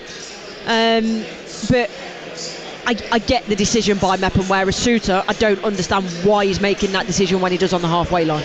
There was a lot that happened before that. Sunderland should really have been on top. They've had a penalty saved low to his left, Michael Cooper. He gets down really well. Side-footed though from Roberts, which I think I don't think it's a bad penalty direction-wise, but there's not enough power on it, and Cooper does well to make the save. But let's focus on a positive, and that's Tommy Watson. All the talk was of Chris Rigg, who's actually done a couple of brilliant things. Nutmegged Harmer in the middle of the pitch. There was a little glancing ball to set Roberts away down the right. There was an absolute joy halfway through the first half. But Watson, only his fourth start. He's been sensationally good, the 18-year-old. Yeah, it's brilliant. It's a big night. This is not just any other game, and don't get me wrong, it's Sunderland are a big club, so it never is, but this is a top of the table clash. This is, if you go and win this game, you could be top of the league, albeit for a few hours. So the fact that he's come out, and actually the big occasion, he looks like he's relishing it. And early on it was a bit quiet personally for him and for the rest of the Sunderland players, but then it's like when he gets the bit between his teeth, when he gets a little bit of joy, it's like, oh, I like this, I'm going to keep doing this. And it's been a joy to watch. There's been a little bit on the decision making for me, the opportunity where he comes in, and I think I've seen it again. I do think there's the opportunity to open up and go across the goal, but that's life. Every footballer, young or old, makes poor decisions at times, and I think, in terms of Sunderland, they'll be looking at that thinking we've got away with one, because their opportunities, whether it be the penalty, a lot of attacking threats where they should have put the ball in the back of the net, go down to 10 and you think, here we go again. Whereas now, Harry Souttar's given them a little bit of a get out of jail free card, and be interesting to see how both teams set up in this second half. It will be. We'll analyse that a little bit later on and guess what's going to happen in this second half, because it promises to be fascinating live on Talksport 2. On Talksport right now, Brighton lead Southampton by a goal to 0. Kara Mitoma with a header. Southampton gave Brighton so much space and time on the right-hand side to get the ball in. Mitoma headed it in. Surging into the box, getting ahead of his man. So much wrong with Southampton's defending there. That's live on Talksport right now. FA Cup second round, Harrogate 0, Gainsborough Trinity 0. Scottish Cup third round, Dumbarton lead Alloa 3-1. Women's Euros playoffs, Norway 4-0 up in Larne against Northern Ireland. Wales 1, Ireland 1, Scotland 0, Finland 0 at half times. Got to be decent for Scotland, but they could do with taking a lead to the second leg away in Finland on Tuesday night. Live to Christchurch for day 3 of the first test at 10 o'clock on Talksport 2. England 319 for 5 in reply to New Zealand's first innings total of 348 all out. Harry Brook is 132 not out. What a knock. Skipper Stokes with him on 37. It's live, exclusive. It's only on Talksport 2 after 10 tonight, after this game. And at half-time, we've not had goals, but we've had 2 red cards, 1 each. It's Sheffield United 0, Sunderland 0. 'Twas the night before Lidl's big toy event, and all through the middle aisle, you can find big brands like Paw Patrol, Godzilla and Peppa Pig, and get an extra 10% off all plush toys with Lidl Plus. In store now. Now that's big on quality and always Lidl on price. Subject to availability, ends 4th of December. See lidl.co.uk/LPTV for details. Terms apply. The moustache is calling. For years, people around the world have been united by the power of the moustache. This Movember, unite to take on mental health, suicide, prostate and testicular cancers. Come together, grow together, raise funds, save lives. Change the face of men's health. Donate at Movember.com. Okay, Mum, Dad, you're in our room. We're in Jess's room. Jess, Daisy, Sophie and Layla, you're in Daisy's room. Yes. Nan, you're in the spare room. Good. Michael, Mickey, you've won the sofa. Oh, cool. Uncle John, you're in the living room floor. Auntie Trish and Uncle Colin, you're in the utility room. Pete, you're in the shed. Big festive get-together coming up? Better get a Travelodge. Find king-size comfort up and down the country at travelodge.co.uk. Hundreds of dull presentations are made every second. That's another 100. And another. Dull, dull, dull. Oh, this radio ad is becoming dull too.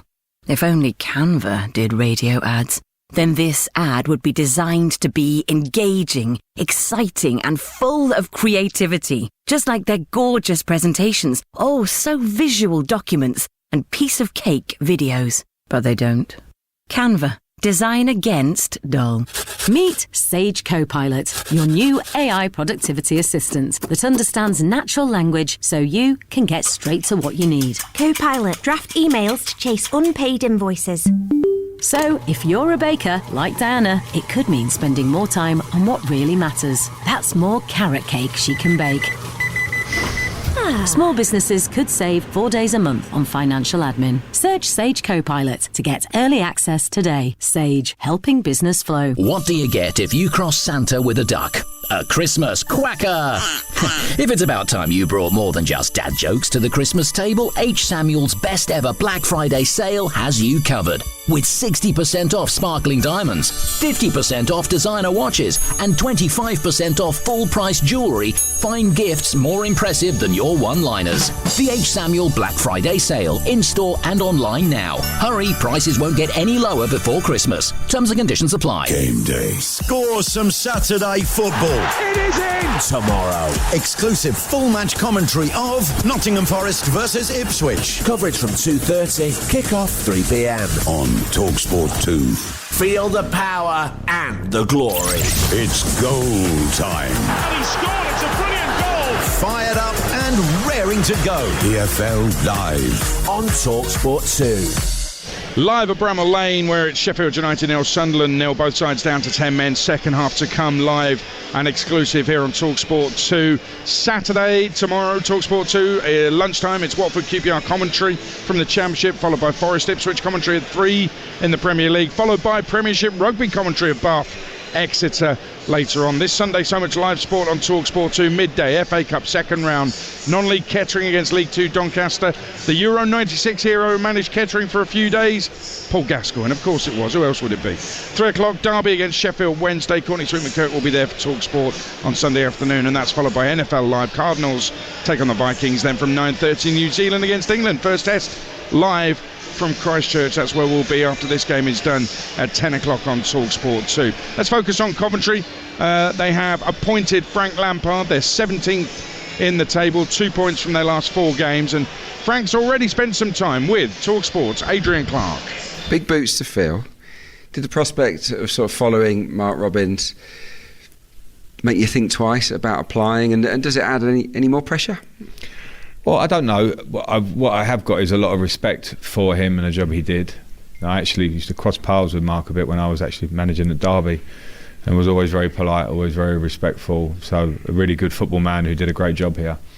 So I'm not sitting here to try and play myself off against him, tell I'm going to do these great things. I think he's probably a good son of a good manager who's a manager that's left good roots for you to try and continue in your own way. So I'm very thankful for the work he's done here. I've got complete respect. I need to earn my respect through the work that I do. Simple as that. I'm quite humble about that. I'm not coming here as some kind of unveiling. This is, shouting from the rooftops what I want to do. I want to get to work. Yeah, absolutely. Look, you haven't picked your first starting 11 yet, but some of the fan base have been sceptical about the appointment. What would you say to those that are sort of saying that they're not sure how good you are as a manager? What would you say? No, listen, they're entitled to their opinions. I've got no worries about that. I think in the modern day, if you become a manager, you can't be too prickly. You can't probably listen to a lot of that. So thanks for telling me. But but it's a serious fact that is that in this job you are held up to high account even before you start the job. That's the reality of it. I've got no problem with that. I've been used to it as a player for many years and as a manager and working in the job. I have a confidence in myself, and I want to show how well I can do the job. I've also had a lot of support and found out that there's a lot of Coventry fans where I didn't even know in the last 2 or 3 weeks down in London, walking down the King's Road in certain areas. So it was a big, another realisation of the history of this club and the strength of its fan base. So they can't all love me. They probably never all will love me, but I'll do my best to bring them the team they want, and then maybe they'll sort of like me.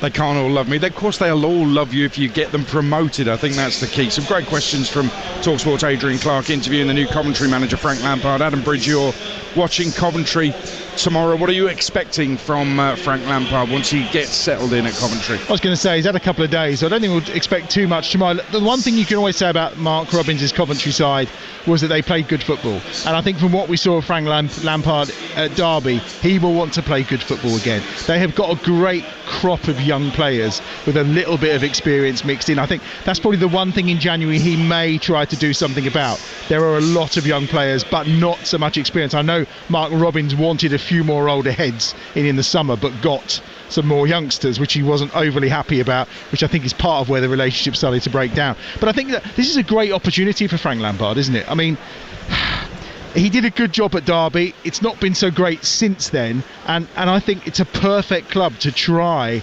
and almost kind of reinvent yourself and re-deliver and show everyone actually what you've got, because he was a fantastic footballer on the field. I think at Derby, with the right people around him, and I'm impressed by Joe Edwards coming to join him as well. I think he'll make a real difference in the back group. That's the key for me. Can you get the right people around him and a bit of investment in January, and they won't be far away. And I think, Courtney, when we look at the game here tonight, Sheffield United have got Chris Harmer, who left Coventry 2 years ago, Callum O'Hare, who left Coventry this summer, Gyökeres at Lisbon as well, and the defence after the playoff final against Luton was ripped up as well. So I think it was remarkable what Robins did, and maybe you could say that relationship was broken down, and that's why a change was needed by Doug King, the relatively new owner. It's now whether Frank Lampard can make the most of yet another opportunity. Yeah, like you say, there's no doubting what he did for the club, Robins, but there's maybe a breakdown. Vivash leaving in Adi Vivash in the summer as well, the assistant. I think that was a big thing that probably doesn't get enough mention in, and it has affected Coventry.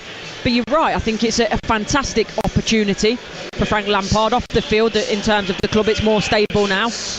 Did well previously in the EFL, in the Championship with Derby. So look, it's a big opportunity, as you say, because otherwise it hasn't been too well for him. So this is almost a big thing for Frank Lampard to rebuild himself as a manager, I think. Yeah, there's a lot questioning his credentials. There was some good, as a manager, whatever any club he's been at, Everton, Chelsea, Derby, whatever. There's been some good things he did, and some things you would seriously question as well. He talked in that interview with Adrian about, you can't be too tetchy. He definitely was as Chelsea manager, so he's learning all the time. But does it feel like this is a last chance for him? I think last chance is strong, but I think that attitude towards him, and I think it's always hard as well when you've been such a fantastic player. I think Steven Gerrard gets a similar sort of reaction as well, because they were on that high level as a player. There's that expectation as a manager, and maybe there is the issue of a bit of sort of nepotism in terms of would they have got that job if they didn't have that name as a player. So I think maybe the standard of what they are judged on is different. So I wouldn't say it's last chance, but I think he needs to get this one right. Well, we shall see. Round the grounds tomorrow on Talksport from around about 1 o'clock actually. We start tomorrow. There's no early live game on Talksport tomorrow afternoon. Players are out for the second half. It's a new format of football tonight. Tennis-side, Power League, Bramall Lane, live on Talksport 2. Sheffield United 0, Sunderland 0, Cornish, Sweetman, Kirk and Adam Bridge. I think it's safe to say when they play tennis-side, Sunderland do quite well. They're unbeaten so far this season on the two previous occasions they've had players sent off. They beat Burnley, of course, by 1-0, and then that goalless draw against Queen's Park Rangers after Bellingham's red card. They've actually stayed the same, so the assumption will be that Dan Neil is going to play probably maybe at that other centre-half position. We'll keep an eye on that, how they line up. Sheffield United have made a change though. Callum O'Hare is the one who'll be cursing Harry Souttar, because he's gone off and he's been replaced by Sariki, who's come on. So Gilchrist has dropped in at centre-half alongside Robinson. And of course, the funny thing being as well, that's 2 red cards by centre-halves losing their heads in the last 3 games for Sheffield United. Here they are though, Harmer on the attack down that left-hand side. Clever feet, gets the shot away, deflected and just wide. What a decent effort from Harrison Burrows on his right foot from the far edge of the penalty area, and that wasn't far away from giving Sheffield United the lead. It wasn't. It was one of those moments, isn't it, where there was a sharp intake of breath in the Kop, because no one knew where it was going to land after the deflection. Luckily, from a Sunderland perspective, it bobbles past the post in the end of Patterson. Yeah, so Ahmed Hodzic sent off last Saturday, of course, and another red card tonight for a centre-half. Problems for Chris Wilder in that position then, and both losing their heads really, as that ball is knocked in this time by Raksaki, half cleared for Sunderland towards the edge of the penalty area. Watson's there, but he's just gone down. I think he was caught by Raksaki on that occasion. So the teams line up for Sheffield United with Cooper in goal. It's Sariki now at right back, Gilchrist alongside Robinson, and Burrows at left back. It's Peck and Sousa in midfield with Raksaki, Harmer and Campbell. I think Harmer maybe will drop in, but we'll see. It looks at the moment they're playing very much in a kind of 4-2-2-1 formation, are Sheffield United. And as we mentioned, we'll keep an eye out on how Sunderland have chosen to line up, being down to 10 men as well. It does look like a 3, doesn't it? Yeah. So Dan Neil staying in midfield, Ballard then tucking in with O'Nien and Hume. Of course, Patterson being in goal. So Neil, the real kind of holding midfielder. It looks like they've got a line of 4, that being Watson, Bellingham, Roberts and Rigg, with Isidore up front. So we'll see how this pans out. That looks more like a 3-1-4-1. So 2 very different approaches here to playing with 10 men. Let's see how they get on. Forward it goes from Ballard this time into the feet of Bellingham. There should be a little bit more room to play. And Watson down this left-hand side will cut infield.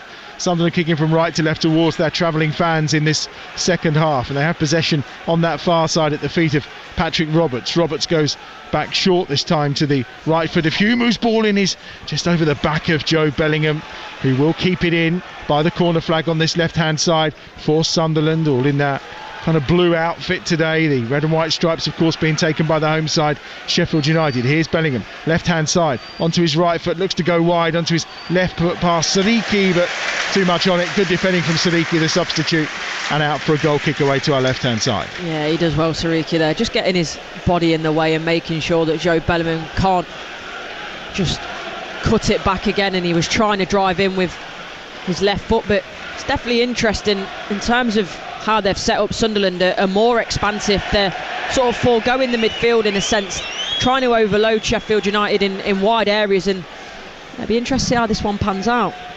It will. In the FA Cup, Harrogate Town lead Gainsborough Trinity by a goal to 0. That was a 7:45 kick-off, so they're already at the midway point of the second half of that game. So Harrogate Town getting themselves in front and looking to progress into round 3 of the FA Cup. Don't we love the FA Cup third round draw? That'll be coming your way at the back end of the weekend, and all the big teams enter the fray for early January, of course, and you'll follow all of that right here across the Talksport network. Oh, that's poor, given away. Not the best effort by Dan Neil that time, and it slipped in towards Tyrese Campbell, but runs over his toes and safely into the arms away to our right hand side of Patterson. Yeah, I'm not sure what Neil's thinking there. He's got his back to the rest of the pitch, he's facing his goalkeeper, just trying to flick it with his right foot round the corner and not even looking. Not sure you can be doing that when you've got 10 men. I think you've got to be a little bit more suspect and careful about those kind of things. But Sunderland will come forward down this left-hand side. Regis Labrie had plenty of time to think at half-time as to what the plan was. And this is what he's gone for as Neil gives it to the right where Trey Hume is waiting. Hume will put it out wide on that far side. Roberts is there on his left foot, clips the ball towards Bellingham on this left-hand side inside the penalty area. Bellingham takes it down. He's got it in his right foot, tries to create some room.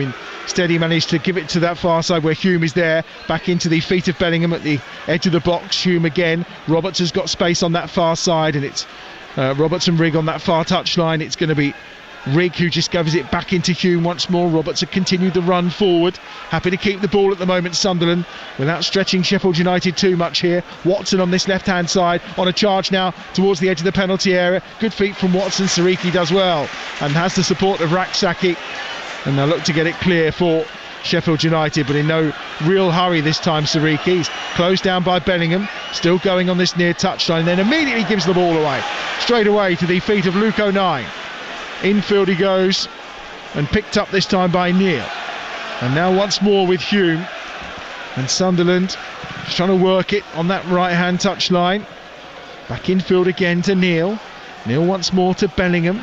Out wide to this left-hand side to Watson. Edge of the box. Watson on the charge once more. Cutting onto that right foot of his. Finds Bellingham 25 yards out. Looks to tee it up. He does again for Hume. Hume then on the overlap gets it into Roberts, who tries to shoot goalwards. And it's deflected behind for a corner to Sunderland, right in front of that travelling support.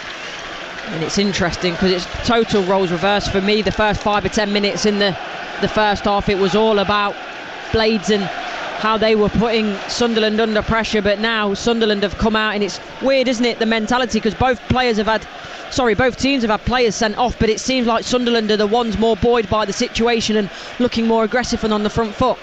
Word from the referee's room downstairs is that Mepham was sent off for a denying of a goal scoring opportunity, which I think none of us think it was, but there we go.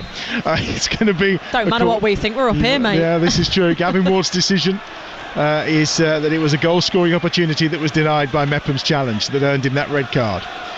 Corner on that far side. Watson will deliver with his right foot for Sunderland. They've committed 4-5 into the box for this one, and it's coming back this time towards Hume, and then is cleared away to halfway where Dan Neil will pick it up, and Neil will clip it with his right foot to that far side. Watson's there and just skids off.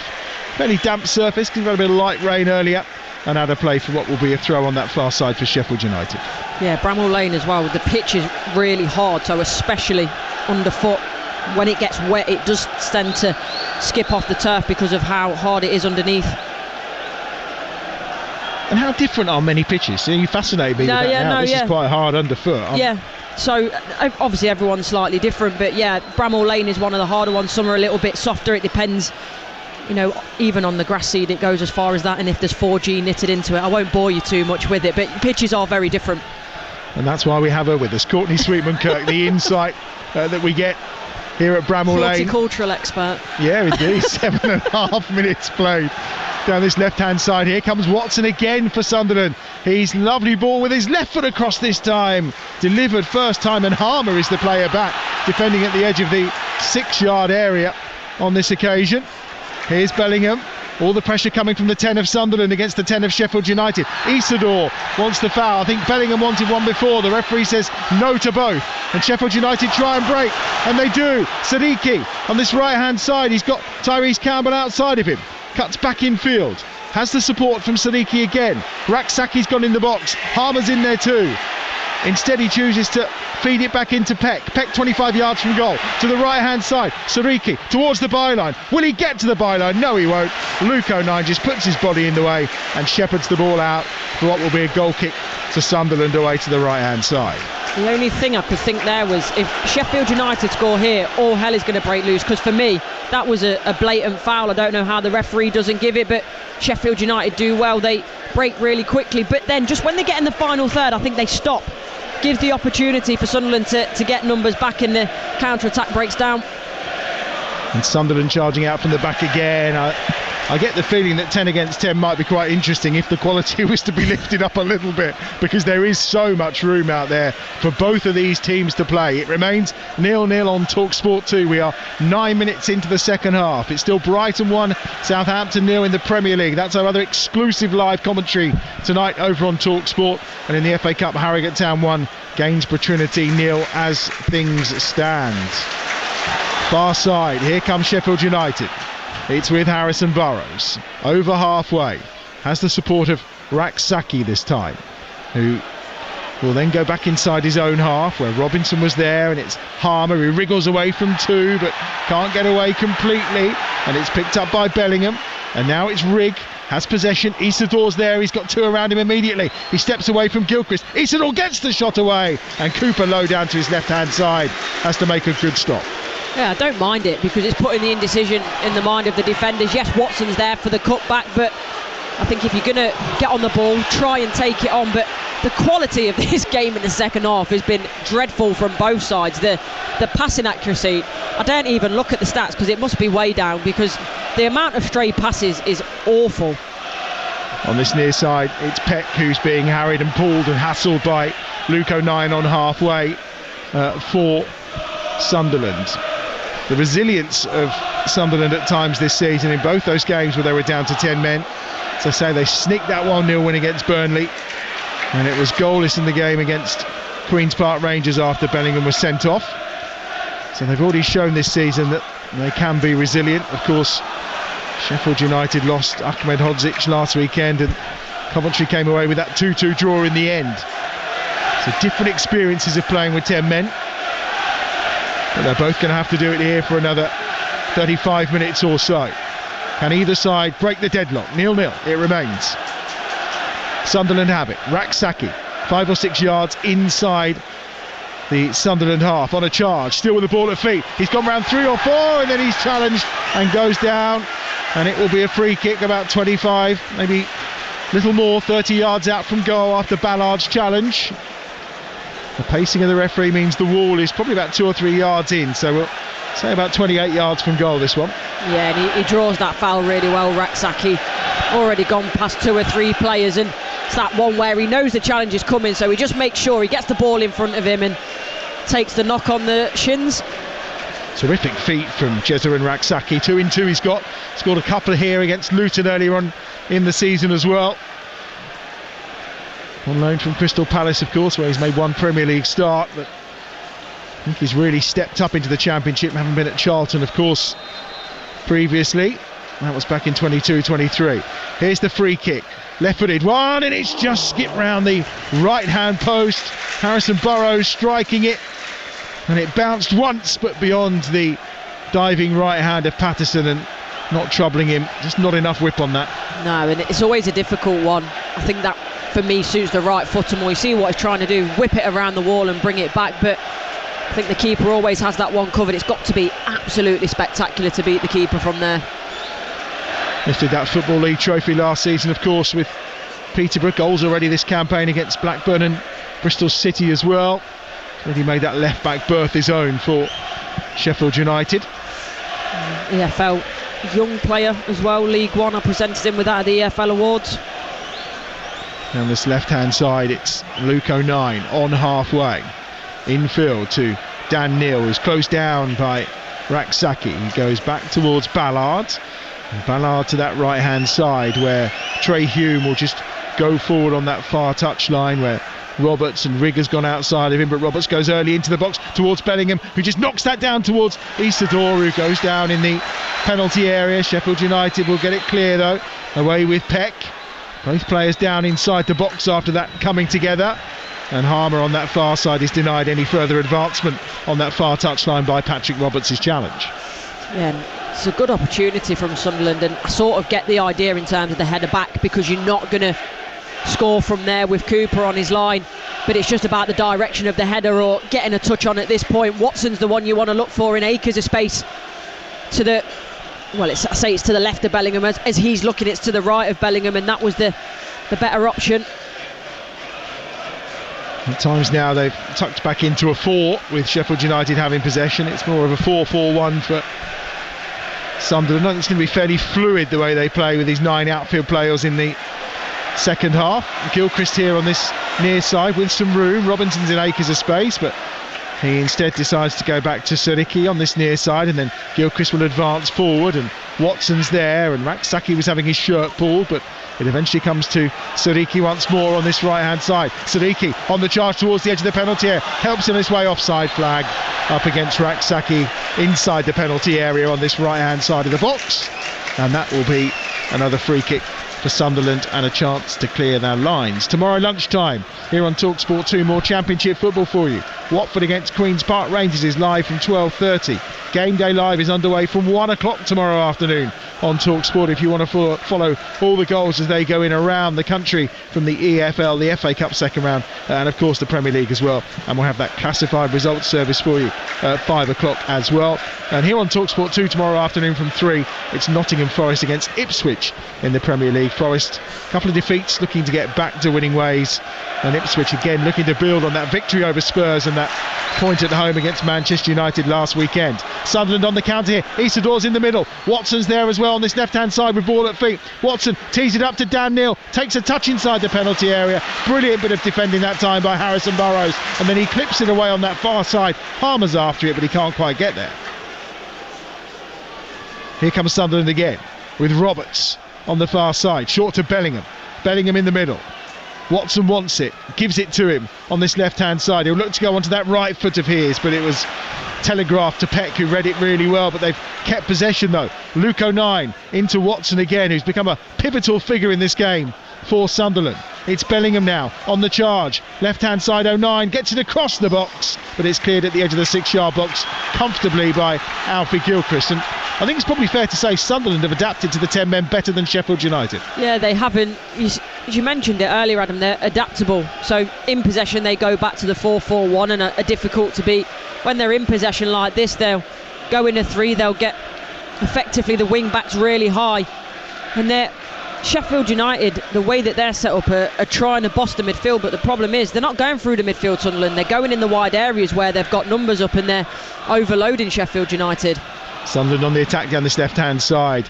Left-footed ball played, it'll be a corner for Sunderland on this left-hand touchline. Brighton 1, Southampton 1 in the Premier League. Flynn Downs with the equalising goal for the Saints.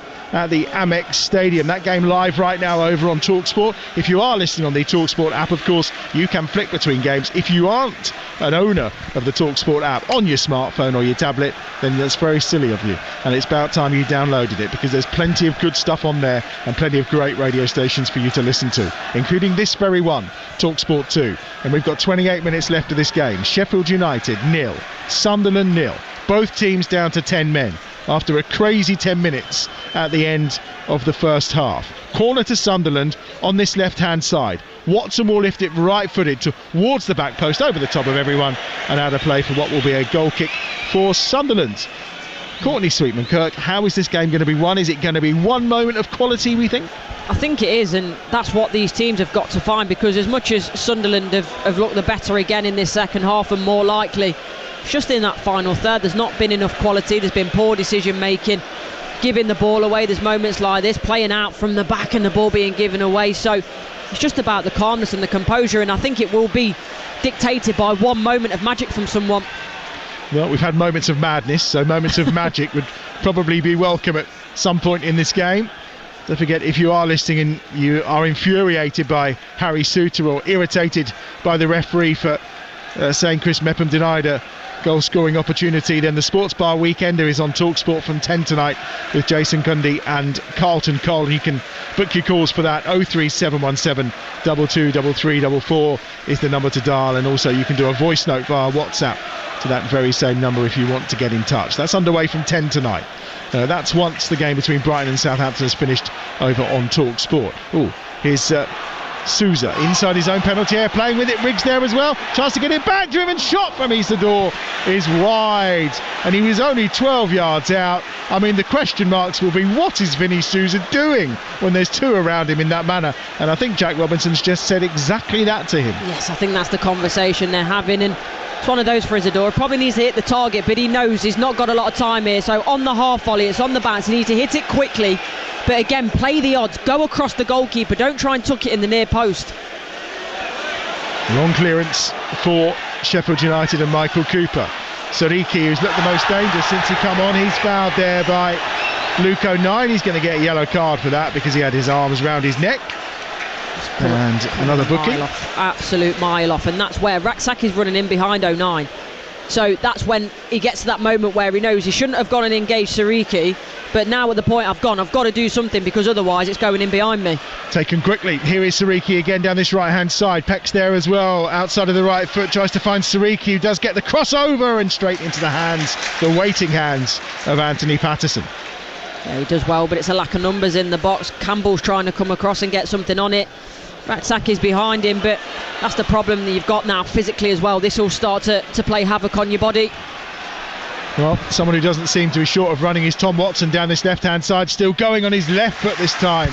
Tries to lift the ball in, and it's blocked out. And well, Watson from the academy started 3 of the last 4 in the Championship, having just made 1 sub-appearance in each of the last 2 years. He just been given a lot of trust by Regis Labrie. Without a senior goal, he's come quite close tonight though. Yeah, and I wouldn't be surprised if he's the match winner or has a big hand in it in some way, because for me I think he's been the best player on the pitch tonight. Here's Rigg on this left hand side. He's only 18 years of age as well, Tom Watson. Rigg's going to deliver this one, this time with his left foot, and again it's towards the penalty spot this time. It's nodded down, but a bit of pushing being done by Dan Ballard this time, according to the referee. And they'll try and break away quickly here, Sheffield United, but they won't get away. And it's coming back with Sunderland again. Rigg on this left-hand side, level with the penalty spot towards the back post, over the top of Roberts' head, and out of play for a throw-in on that far side to Sheffield United. They're playing with fire here, Sheffield United, because they're trying to play quickly. I understand the urgency, but actually, no, I'm just looking at the clock now. You want to get yourself ahead as quick as possible, but it doesn't need to be that urgent. They're playing like they're down by 1, it's the last 5 minutes of the game, and they've just got to get the ball forward, and by doing that there's such a lack of quality on the ball and they're causing their own problems. They've won the last 4 league meetings against Sunderland. It's not a game that happens too often. They've not lost here in the league against Sunderland since back in October 2003, and there's been no draw in the last 11 between these sides. Maybe tonight is the night. It remains goalless. It's Been one of the more entertaining 0-0s, that's for sure, as we head towards the midway point of the second half on Talksport 2. It remains Sheffield United 0, Sunderland 0. Gilchrist inside the centre circle. Right to this near side. Siriki is there. Siriki will just go infield again, and Peck just comfortably plays it back to Gilchrist, and Robinson has it. Bit of possession here maybe for Sheffield United now. Burrows on that far side. Good takedown first time. Harmer's there to support him. He's dropped a little bit deeper in this second half as Gustavo Harmer. Here's Gilchrist once more on this right hand side. Again, Siriki is out here on this near touchline. The former academy player again for his first start against Oxford in midweek. On at half time here. Chris Wilder really using the youngsters and the width of his bench in these last few games and the depth of his bench. It's Siriki again on this right hand side, blocked out this time by Luke O'Nien, and it's going to be another throw in this time, I think, right by the corner flag for Sheffield United. To be fair, Siriki, he's been brilliant since he's come on. He's defended really well, he's got forward, and he's looked probably the most confident and composed on the ball. Peck tries to get a crossover, but again O'Nien puts it out of play. This time it'll be a corner for Sheffield United on this right hand side, and now we're going to see one of those in-swingers. I was actually reading that less than 3% of corners have led to goals in the Championship this season. That's the lowest in 10 years. Wow. So everyone gets excited about a corner, but they don't very often lead to a goal, I think it's safe to say. Not directly from the shot anyway. The aftermath I think is about 9%, but here is the corner from Burrows on this near side. Left-footed, swung into that 6-yard box. It's half-headed away by Ballard, and then, well, Bellingham has cleared it in the... Isidore has completed in completely the wrong direction and has given away a corner. Yeah, he's literally just kicked the ball back into the cop, got that completely wrong. Another corner. Burrows again. Raksaki is short, and he's got room if they go short, because he's been left alone, but Burrows does swing it towards the back post, half punched away, and now maybe a counter's on. It's Bellingham on that far side, who's closed down by Sousa, who slips, and he goes through the legs of Campbell up to Isidore, and Sunderland decide not to attack at pace but instead to get a few more numbers forward. Rigg on halfway, slips as he puts that pass forward, and in the end it means it's quite comfortable for Sheffield United, and the standard of passing hasn't really improved as this half's gone on. No, and I tell you why it's really disappointed as well, because Roberts makes a fantastic run on the right hand side, and if that ball finds him, he's in acres of space. There's a chance maybe down this right hand side. Siriki trying to get in round the back, but again O'Nien is there and gets it away as far as Bellingham, and Isidore against Robinson, and Robinson will go back to Cooper, who's 5 yards outside his own penalty area, all in orange away to our left hand side. Listen to the crowd around us trying to drive Gilchrist on down this right hand touchline. Here's Siriki. Siriki back inside again to Alfie Gilchrist. Gilchrist in the centre circle finds Robinson. Robinson forward to the feet of Harmer. Harmer is about 15 yards inside the Sunderland half as he clips the ball over the top. Siriki will get to this at the byline. Everyone in the Kop stands. It's right in front of him. Siriki feeds it out to Vinny Sousa, who drives it, and it's a save that was slightly, I think, took a deflection, and it had to be made by Patterson quite dramatically. It was comfortable in the end. Here's Siriki this time. Siriki saved by the feet of Patterson at the near post. The goal was gaping for him, and he forces Patterson into an excellent stop. An absolutely unbelievable save. Patterson is diving right to his right, like he's going to go across the goal, and then saves it with his feet at his near post. Harmer still with the ball at feet, looks to play a 1-2 with Raksaki. He holds the ball up and finds Sousa, clips the ball over the top. Campbell with a header, and into the arms of Patterson, quite comfortably in the centre of his goal.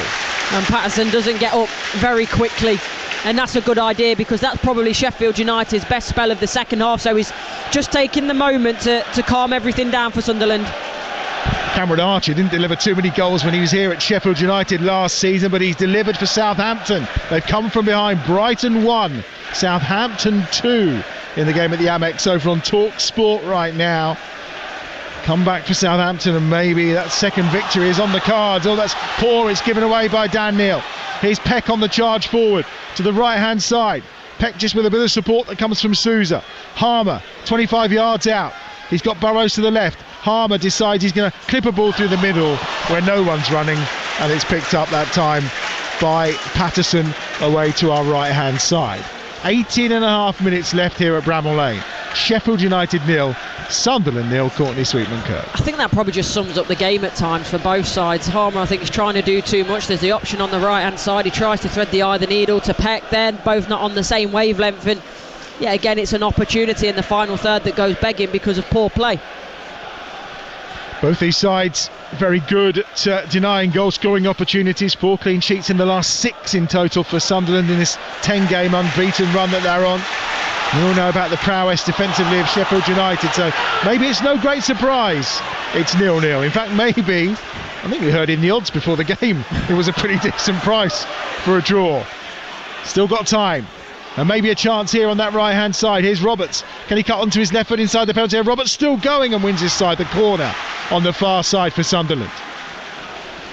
Well, at least it's an opportunity, although that stat you pulled out earlier about 3%, it maybe doesn't look quite as good now. This is sorry to have ruined it for everyone. It's going to be the corner on that far side. It's Chris Rigg, so it's going to be an in-swinger again.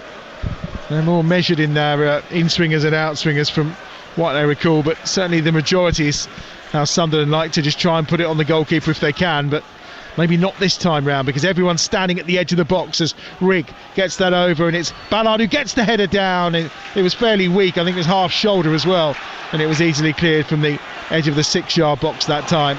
Now they've got it back again though. Here's Bellingham. Bellingham tries the shot, it's blocked by Gilchrist, takes another ricochet, and it's another corner, this time on the Sunderland left. It's not a bad idea from Bellingham. You see what he's trying to do, strike through it and try and find that bottom right hand corner, but it's well blocked. Well, I think there's no doubt that Sunderland, and I thought they probably had the majority of shots, but I think it's fairly even. The goal has been disallowed by Cameron Archer, by VAR apparently, so it remains 1-1 down at the Amex. Here's Watson inside the penalty area. It was a corner that was taken short. His clip ball in is cleared as far as Dan Neal. He's got options, he's going direct. First ball swung into the penalty area. Cooper gathers really nicely and does very well, the 25-year-old. I mean, Cooper's been impressive. Potentially for England, maybe? Is that somewhere for him potentially? Why not? I think he's been brilliant this season. Obviously, Jordan Pickford is the main man at the moment, but you say 25 years old is still really young, and it's a massive prospect for the future, and we've got to start forward planning, I think, for our England number one. That's what I was thinking. 25, he's still got his probably best years to come as a goalkeeper, for sure.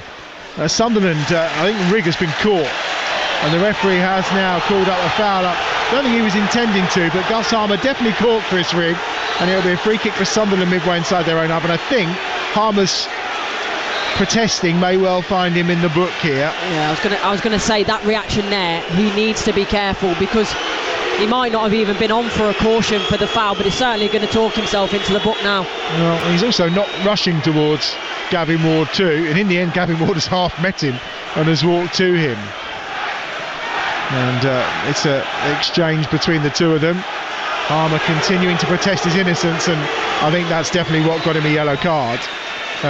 Rigg is up and about, but both teams have taken it as an opportunity to maybe get a refresh from both coaches as to how they're going to try and win this game of football. Yeah, and 15 minutes left. I think this is where you potentially start making more substitutes or change the style of play. You can get to the point now, probably not quite now, but give it 5 minutes. When you get to 80 odd minutes, you can play with a bit more urgency. That I was speaking about, that Sheffield United actually they've done for me for a little bit too long, because when you play with that type of urgency, you open yourself up and you know you're potentially going to lack quality at times, but it's on the off chance. It's about the risk and reward of scoring a goal and getting the winner. A reminder, when we're done here on Talksport 2 tonight, we're heading straight to Christchurch for day 3 of the first test between New Zealand and England. So we'll head to Christchurch as soon as we are finished. Play due to get underway there at 10 o'clock. Raksaki's off, and on comes Tom Davis, the first of the changes, and we're also going to see Tyrese Campbell depart, and Ryan One will enter the fray for Sheffield United. So a couple of pairs of fresh legs, and we're also going to see a change here for Sunderland, and Eliza Mayenda is coming on, and in fact it's a double change as well. Adji Elisi is coming on too, and Patrick Roberts is the first player to depart for Mayenda. And that second change, we'll see Alessi coming on. Once the fourth official learns how to work the board properly. He's certainly taking his time about it, and it's going to be Tom Watson who's coming off. Well, I don't think that'll go down well with Sunderland fans. They're obviously giving a huge round of applause, but I mean, what an excellent performance from Tom Watson. Yeah, I'm really surprised. And look, I get it, you need to try and manage young players, and there might be something in the back of the mind of the manager that's thinking, right, this is the minutes I'm going to give him, and we've got to try and, bed him in stages. But when you're chasing a goal, he's the brightest player on the pitch. I'm surprised to see him come off. I mean, a little change. Dan Neal has been freed up for Alessi going into the back three for Sunderland. On that far side, that initial challenge on Mayenda, he thought he was fouled. Tom Davies is over there. Of course, it was good to see Davies back. First sub appearance against Oxford. Hamstring injury kept him out for a large part of last season. Also been fairly open about some of the mental health issues he suffered following that hamstring injury and his inability to play football. So it's really good to see him back out on the grass again for a second time this evening for Sheffield United. Here's Sariki down the right hand side. Really nice challenge from Alessi, who's just come on. He stops Sariki, and then just gives the ball away to Harmer. Harmer's ball into the box, he's given it away too. It's won by Bellingham, and now comes out to Rigg, who's moved into a wide area since those substitutions. It's contagious, isn't it, this giving away the ball? You think there's going to be a moment where someone takes control of the game, and that could be a pass back. Well, I think Bellingham was being challenged at the time by Peck, and the referee's not given that as a back pass.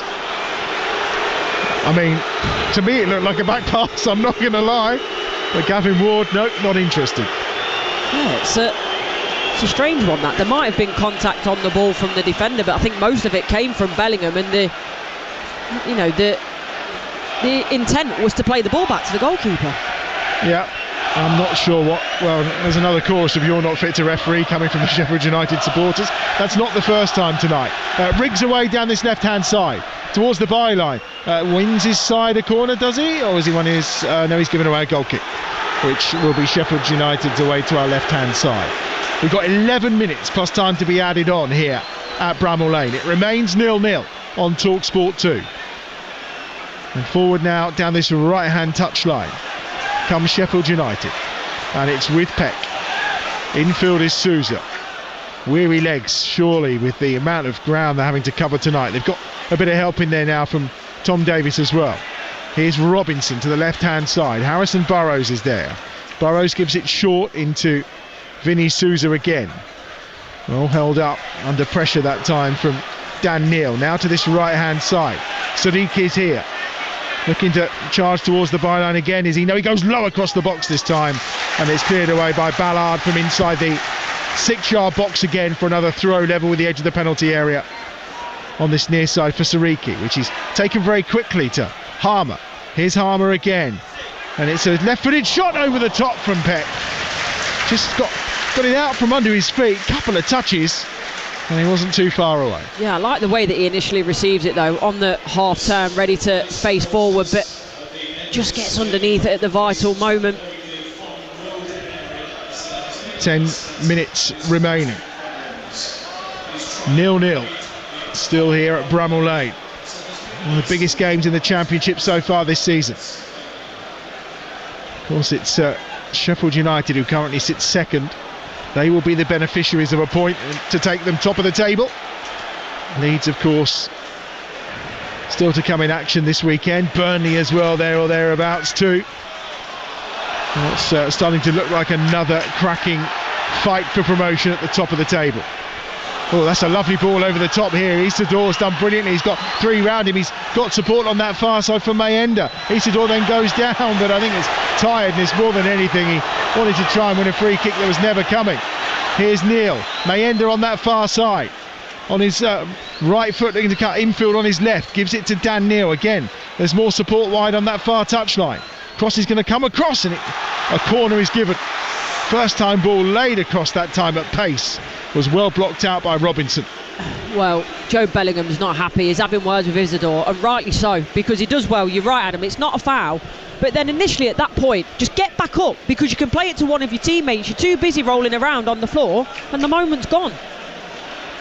Trey Hume is going to deliver this corner from that right-hand side for Sunderland as they desperately knock on this Sheffield United door, and it's ricocheting around, and Cooper will gather it at the back edge of the 6-yard box on this near side, and he'll set Vinny Souza away, and there's 4 red and white shirts forward here. Souza charging down this right-hand side, there's 3 in the box, and Bellingham has tracked him all the way and blocks it out for a throw on this near side. Yeah, he does so well there, Bellingham. Doesn't give it up, takes the inside line as well, so just cuts the distance down that he has to run just to try and stay level with Souza to make the block. Sadiki, pressure continues from Sheffield United on this right-hand side. The Kop trying to suck that goal in away to our right-hand side. Out with Souza again into the feet of Davis, helped on its way to Peck inside the penalty area. It's Davis again, Davis dancing his way through, gets the shot away, and Tom Davis has scored for Sheffield United. Only his second appearance of the season. A heartbreaking campaign last time round because of a hamstring injury. He hasn't scored since October 2021, and it's Tom Davis, the super sub, who scores for Sheffield United. What a story, and what a moment for the young man. It's Sheffield United 1, Sunderland 0. Incredible. If this place had a roof, it would have been blown off then, because the noise when that ball hit the back of the net was absolutely incredible. And they've weathered the storm, Sheffield United. They didn't look the more likely, but somehow they've found a way, and it's nice, crisp passing. It starts with Davis, the one-touch pass on the edge of the box, and then he manages to get the ball. It's a bit fortuitous, but then at that point, can you hit it hard and low across the goalkeeper? I mean, it goes under Patterson. It's not the best. He won't want to see it again, but nonetheless, he hits the target. And you mentioned about Davis, some of the struggles he's had with his mental health, with his injury. So what a moment that is for him. Certainly is an emotional moment, I'm sure, not just for him but for his family, and hailed by these Sheffield United supporters who have been behind him 110% during those struggles. Couple more changes coming for Sunderland. Ayochichi is coming on, and also Aaron Connolly. Isidore has departed. It's one of the 2 changes. Going to be another change for Sheffield United as well. Chris Wilder just making that at the last moment. They'll get back underway though, and it's an opportunity maybe for Sunderland now to try and just pull maybe a couple of further players forward if they can. That's what he's trying to do with those changes, with Connolly on too. He'll move into that central area. Adil Alachichi on this near side.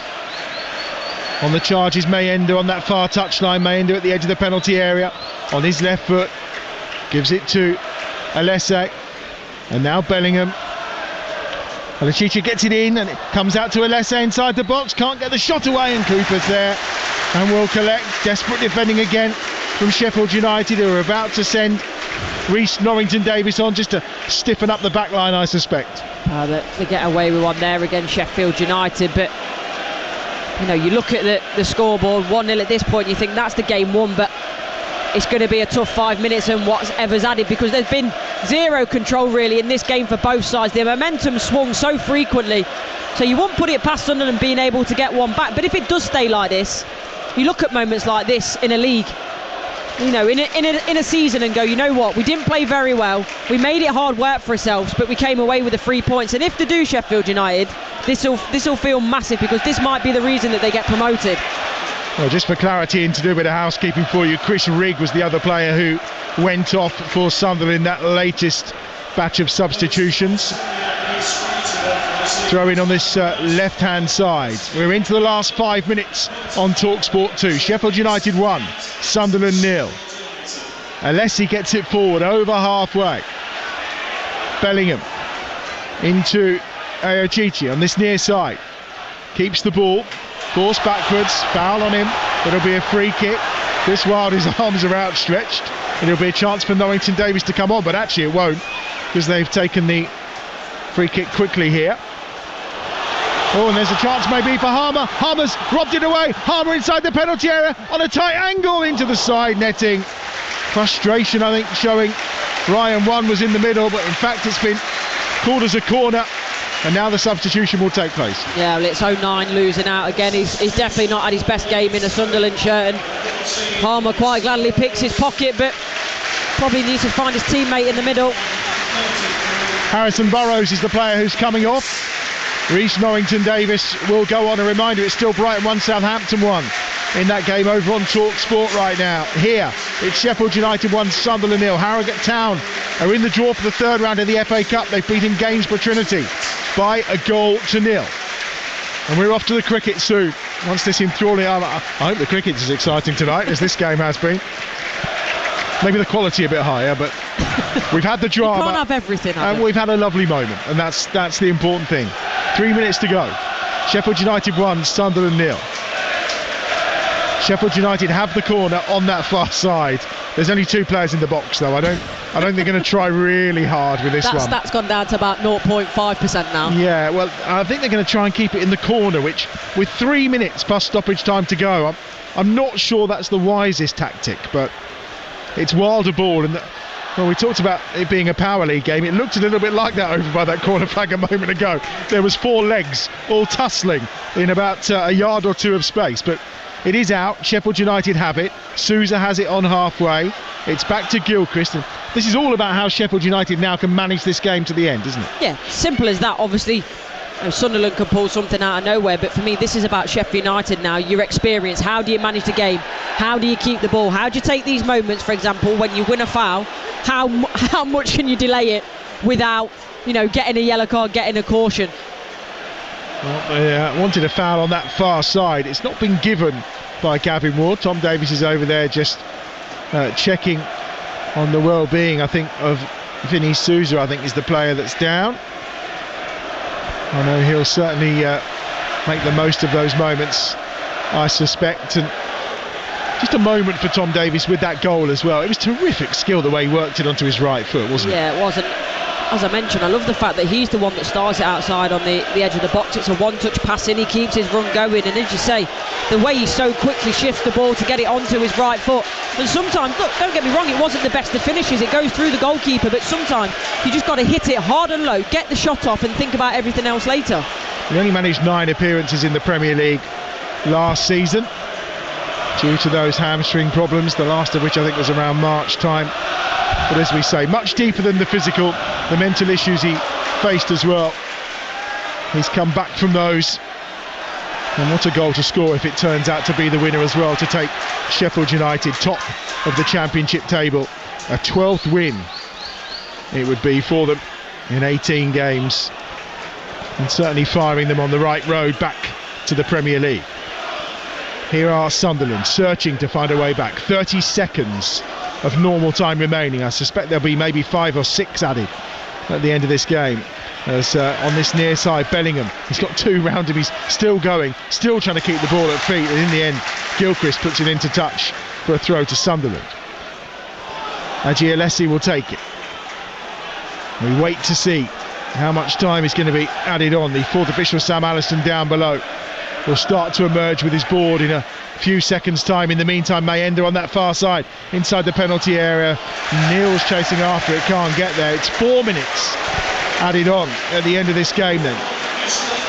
Sheffield United 1, Sunderland 0. 4 minutes for Sunderland to try and find their way back in this game. I can't believe some people are leaving already.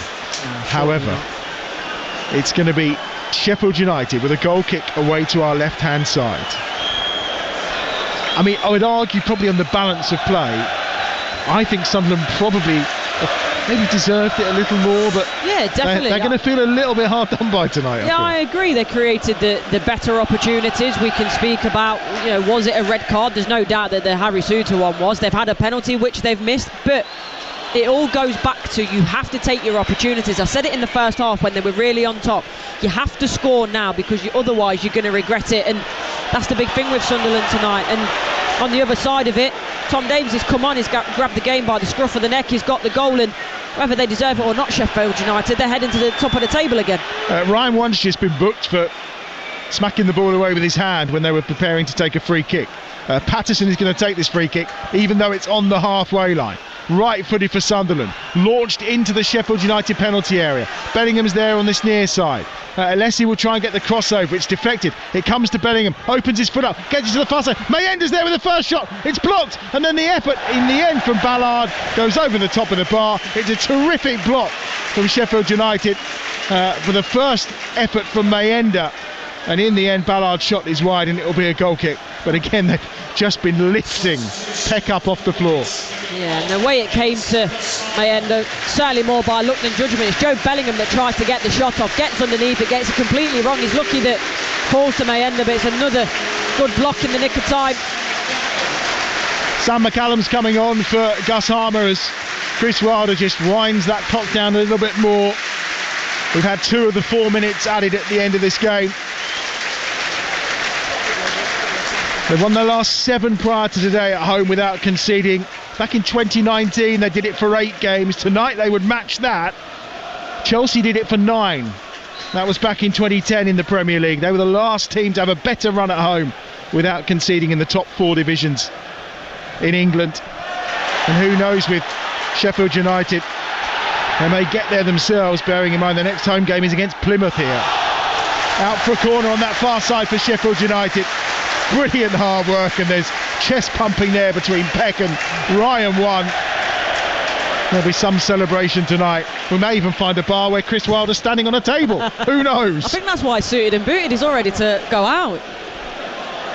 It's going to be a corner on that far side. Dan Neil just being spoken to by the referee, and they're in absolutely no rush to take this corner. In fact, they're very slowly telling players like Luke O'Nien to get out the way. We're going to have another little exchange by the corner flag. I suspect Tom Davies is going to say, or at least pretend, that he's going to line up to swing this into the box. But given that there's only Ryan One inside the penalty area, we know what's coming. And no surprise, they've used Vinny Souza and his physical presence as the blocker on that far side. Davies still has the ball at his feet, and he goes back towards halfway. 3.5 of the 4 minutes added have been played. You're listening to Talksport 2. Sheffield United 1, Sunderland 0. Long ball punted over the top here, and it's going to be headed back and away. Alesse's going to get there, but he's not going to get there because it's going to come out to Peck, and Peck's going to find Sadiki, who tries the shot, and it's blocked inside the box again by Dan Ballard. And Chris Wilder just turns round to the supporters, just pumping his chest and screaming with delight. A game that's been played for the whole of the second half, 10 against 10, and we've had the 4 minutes added on, but they're in no rush to take this corner again. Gavin Ward has the whistle to his lips. He's saying, come on, get on with it. Well, Tom Davies and Vinny Souza are definitely taking their time. This time round, maybe Davies is going to, no, he's not, he's going to play it short, isn't he? And they're immediately coming in crouching. I think he's going to give a yellow card here to Tom Davies for just not getting on with it. So Davies is booked as well. Souza's giving plenty to the assistant on this near side.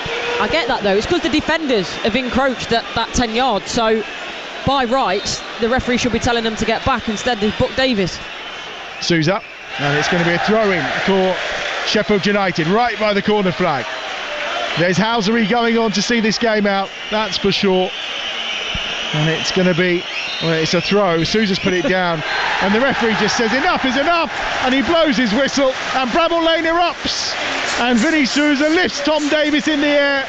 He's the hero of the hour for Sheffield United, and what a moment for him as well. It's his goal that's won the game for the 10 men of Sheffield United against the 10 of Sunderland, and what a moment it was too. Only his second game back from a hamstring injury and from suffering some real mental health issues to get back in the game, and he's being given the bumps now by his teammates. What a moment down in that corner.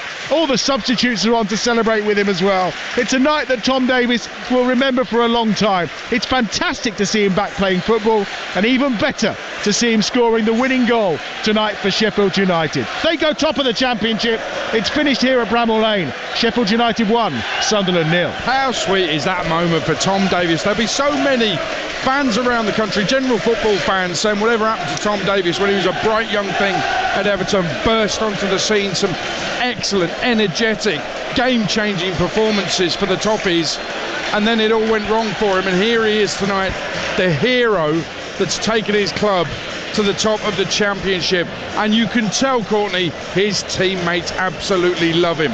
Yeah, I absolutely love that moment. Maybe a little bit emotional. It's the first time I've probably missed football actually since I've retired because of moments like that. And you see, you're right, as soon as the whistle went, everyone was straight over to him, and it shows that what a well-liked member of the squad he is. And I've been there myself with injury, luckily only once, where I was out for 6 months, and it's difficult, it's hard, it's lonely. You have your mental health issues, but you get through it all for moments like that, and hopefully for him that's a big moment that he can take home with him. But obviously in terms of kicking on for his career as well again. Brilliant stuff here tonight for Sheffield United. Sunderland avoided a 6th straight draw instead. They fell to only a 3rd defeat of the season. Courtney, Adam, thank you very much. What a match winner for the Blades. Tom Davies has had his troubles with mental health and injuries. He spent too much time off the pitch. It's nearly 8 years since he was man of the match and scored one of the goals as Everton thrashed Pep's Man City 4-0 in the Premier League. He was on top of the world back then. He's just sent Blades back top of the table. Sports Bar Weekender over on Talksport, reacting to this and to Brighton, who are drawing at the moment with Southampton. That's on Talksport. It's about to finish. It's 1-1, controversial VAR there. That's the Sports Bar Weekender on Talksport. 03717223344. Next here on Talksport 2, we're heading straight over to Christchurch for day 3 of the first test between New Zealand and England.